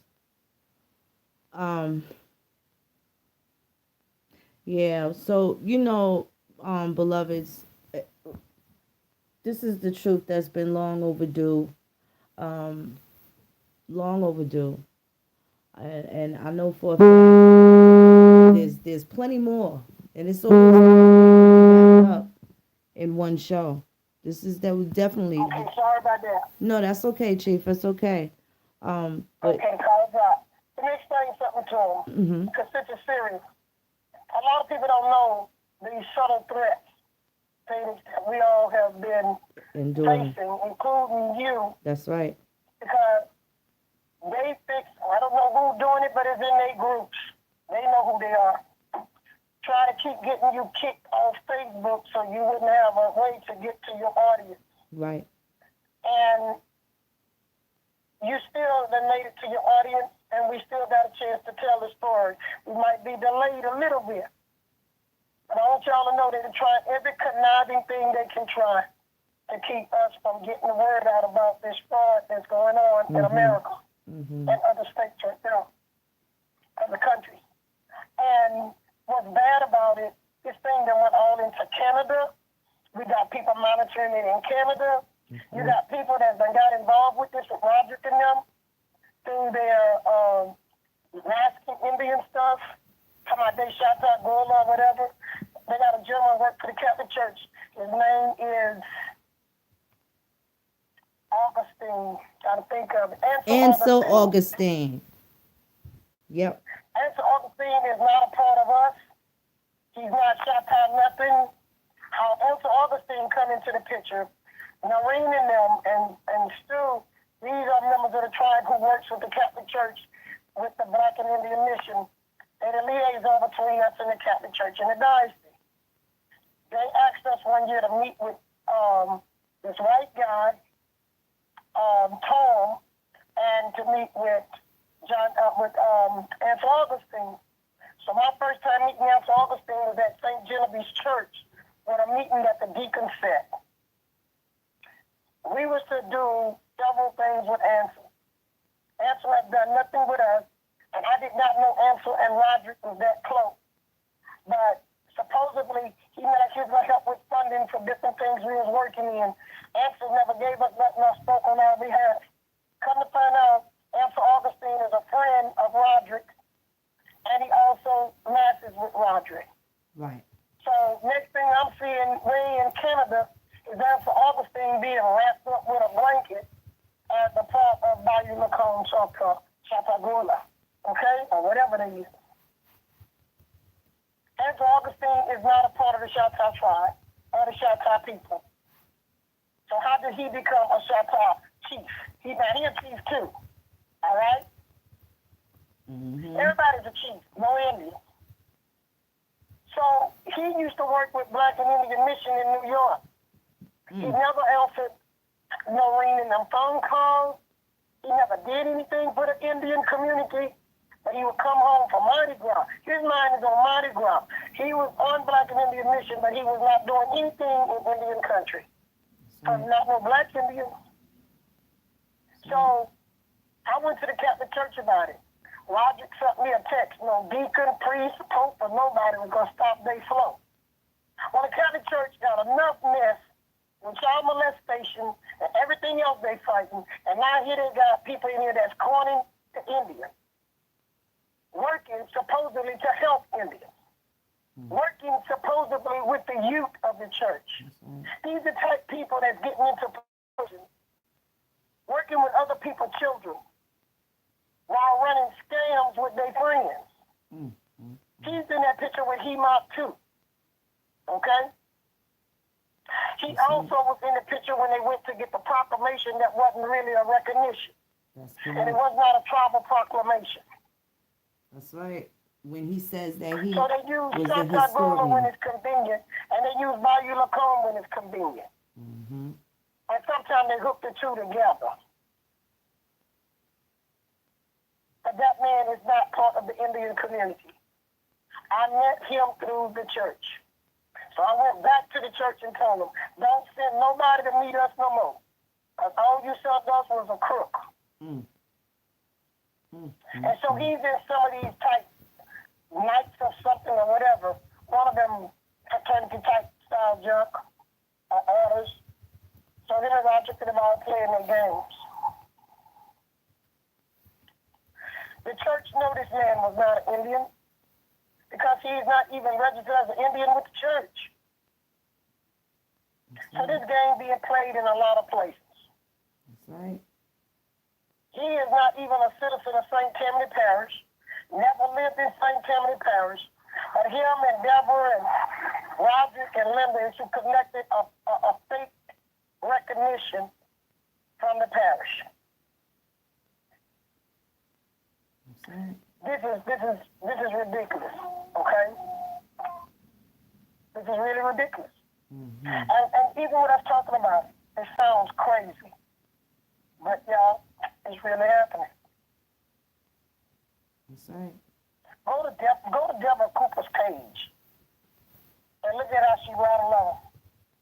And this is a woman talking about she's a chief of genealogy. You can't even understand what she said on her own page. Now, she didn't organize her nation, too. Everybody get their own nation. Every nation has its own queen. And that does not fit in with no Indian, nothing in America. That's right. That's right. Now, I know everybody tired. We'll come back at them with another day on some more stuff. Yes, ma'am. Anybody with any questions, come on now, ask something, say something. Don't make me think I'm talking to a sleep audience. Well, they still in there active in the chat. But, you know, Mr. Walto let y'all know if y'all have any complaints, y'all feel like y'all scammed, you're under any pressure from any of these con artists, contact me. You can contact Mr. Walto on Facebook. Especially anything regarding HEMOC and, you know, and the rest of the people like him. Our people are vulnerable. This is where it's going to start, where, you know, we can end some of the granny trafficking. And we can also sit on the sidelines and wait for the FBI and them to do their job. Because that's who they work. They work for the Indian. I don't think, you know, people are really understanding that. They are harming people. They are a danger to the elders, women, and children. And without that, we don't have a nation. And if that ain't worth protecting, if that ain't worth fighting for, I really don't know what everybody else is even around for. So. And again, Chief Walls would like to thank this. We have a huge network out there, Phoenix. You know that. Yes, We ma'am. would not have been able to compile all the data that have been compiled to help both out here and in Oklahoma without the support of the network. I would like those who have contributed in helping gather data and monitoring websites and even going to see what it costs by soliciting a membership, whatever part you play, to help us see how this scam is working. I would like to thank you on behalf of the Support the Nation Choctaw Tribe and on behalf of the Black Sourdough in Oklahoma, because we would not been able to track this across country and get it to some kind of point where we can try to see some justice. And I would also like to thank Phoenix and Kiel personally and some other people that I'm not going to call their name because they're still out there working and they don't know they're out there. Okay, things for doing like that. But you know who you are. And I say thank you to you all. Yes, because ma'am. without you all, we would not have the help that we had. And I would like to thank the FBI for moving in speedily and taking this serious. And also helping to establish, Right. whoever played part in that, the new law, or should I say, the executive order to bring about a task force in Indian countries. That's going to help all Indians, That's black, it. white, whatever. It's going to help people in Alaska. So I think that we got that task force now that's there to help back us up. That's what I have to say. They are asking, Chief, if you have a website. I'm going to urge y'all to be expert researchers. It's really not hard to put in Chief Warhorse, Elwin Gilliam, and look at that. Look at what's available. That's not really an important question. And I see you ask from either two different screen accounts or you just ask the same thing twice. Like, come on now. That's not what we're going to do here. This ain't the dog and pony show. This is not that. This is truth, proof, evidence. That's what we're dealing with. I definitely want to thank you so much, Chief. We could definitely do this again. I think people are going to sleep very well knowing that they have some clarity and it came straight from the horse's mouth, straight from your mouth. There's no middleman. There's no in between, no speculation at all. Much gratitude to you. Same to you, Mr. Waltho. Thank you so much. And we respect you and we honor you and we love you guys. And we thank you for all that you do. We really do. Thank you. Well, me and Mr. Waldo are going to hang in there as much as we can and try to help clean up as much of this as we can. Yes, and ma'am. I would like to still come back and do it again. I would like for us to be able to bring Mr. Waldo and a couple other people out so we can start talking for ourselves. Yes. Because we've been letting the fake people do too much talking for us. That's right. That's right. I agree. I agree. I already extended my platform to Mr. Waltho at any time. I don't even need much notice. You just say the word and it shall be done. It shall be done. Thank you. Thank you. You guys have a wonderful evening. Thank you so much, Chief. Talk to you soon. All right. Bye. Okay. So y'all got it. I know I had y'all up real late, but sometimes we just got to put it up there. This will be what people going to chew up on for breakfast, right? Some of y'all been up all night with me, but everybody else, this is going to be breakfast for them. And it's going to be food for the soul. It's truth. It's righteousness. This is what it is. We ain't done yet. This is just the tip of the iceberg. I told y'all what was going to happen. Yeah, and it's really getting ready to go down. I got y'all back. I don't really care. I don't really see a lot of people out there trying to, protect me and stuff like that. But I'm secure. I'm okay with that. I don't like bullies. I don't like seeing y'all getting bullied. I don't like seeing y'all getting taken for a fool. So, I'm gonna just tell y'all, just be more into your own family. This way you ain't gotta worry about so many outsiders and these little boogers, because these niggas is boogers, man. And they don't have no respect. They don't care about you. If they taking it from old ladies, then that means they stealing from children too. If those is the type of friends, those is the type of comrades you want to be around, then y'all know y'all ain't got no seat next to me. I'ma just keep it as real as I've been keeping it. If these is your folks, these your kinfolk, these the people you moving around, if you comfortable with the type of behavior and the type of time these dudes is on, you're not a friend of mine, and neither are they. Let's just make it clear. It ain't got to be, everybody not going to get no video out me where I'm just clapping at them and stuff like that. I'm going to just pay y'all niggas no mind, and y'all going to fade back into the obscurity that you deserve to be in, especially if you're fraternizing with these people. And you have one of these dudes who was a troll, right? And in a minute this nigga mentioned he just got off the phone with this punk ass nigga Micah, who is a fucking ex-pimp. Now he calls himself a truther. He turned all of our pictures into antiquity, into fucking trannies and shit like that. He's part of the Boule campaign against y'all too. So I'm going to tell y'all right now, don't come on over here talking about you friends with no Frank chasers and no damn dragon tamers. We ain't got that kind of time. We ain't got that kind of time. And you are absolutely, it's your prerogative to deal with who you want to deal with, be friends with who you want to be friends with. But I'm telling you, if you friends with them creeps, you're not going to be friends with me. That's it and that's all. Straight like that. Ain't no nigga that was kicking women in the gut, had them selling poom poom on the cold Chicago streets, all of a sudden seen the light and he just some smart nigga that just know what he was supposed to do. All you got to do is get him talking about his mama and watch you see how much rage that nigga got against women. You see? So, y'all see how this shit go? Y'all see how this shit go? These niggas ain't for these women, I'm telling you. And if they could destroy the woman, they could destroy a child. If they could destroy a child, they damn sure ain't got no respect for grandma. Pay attention to the cycle. Shapisa La Chique.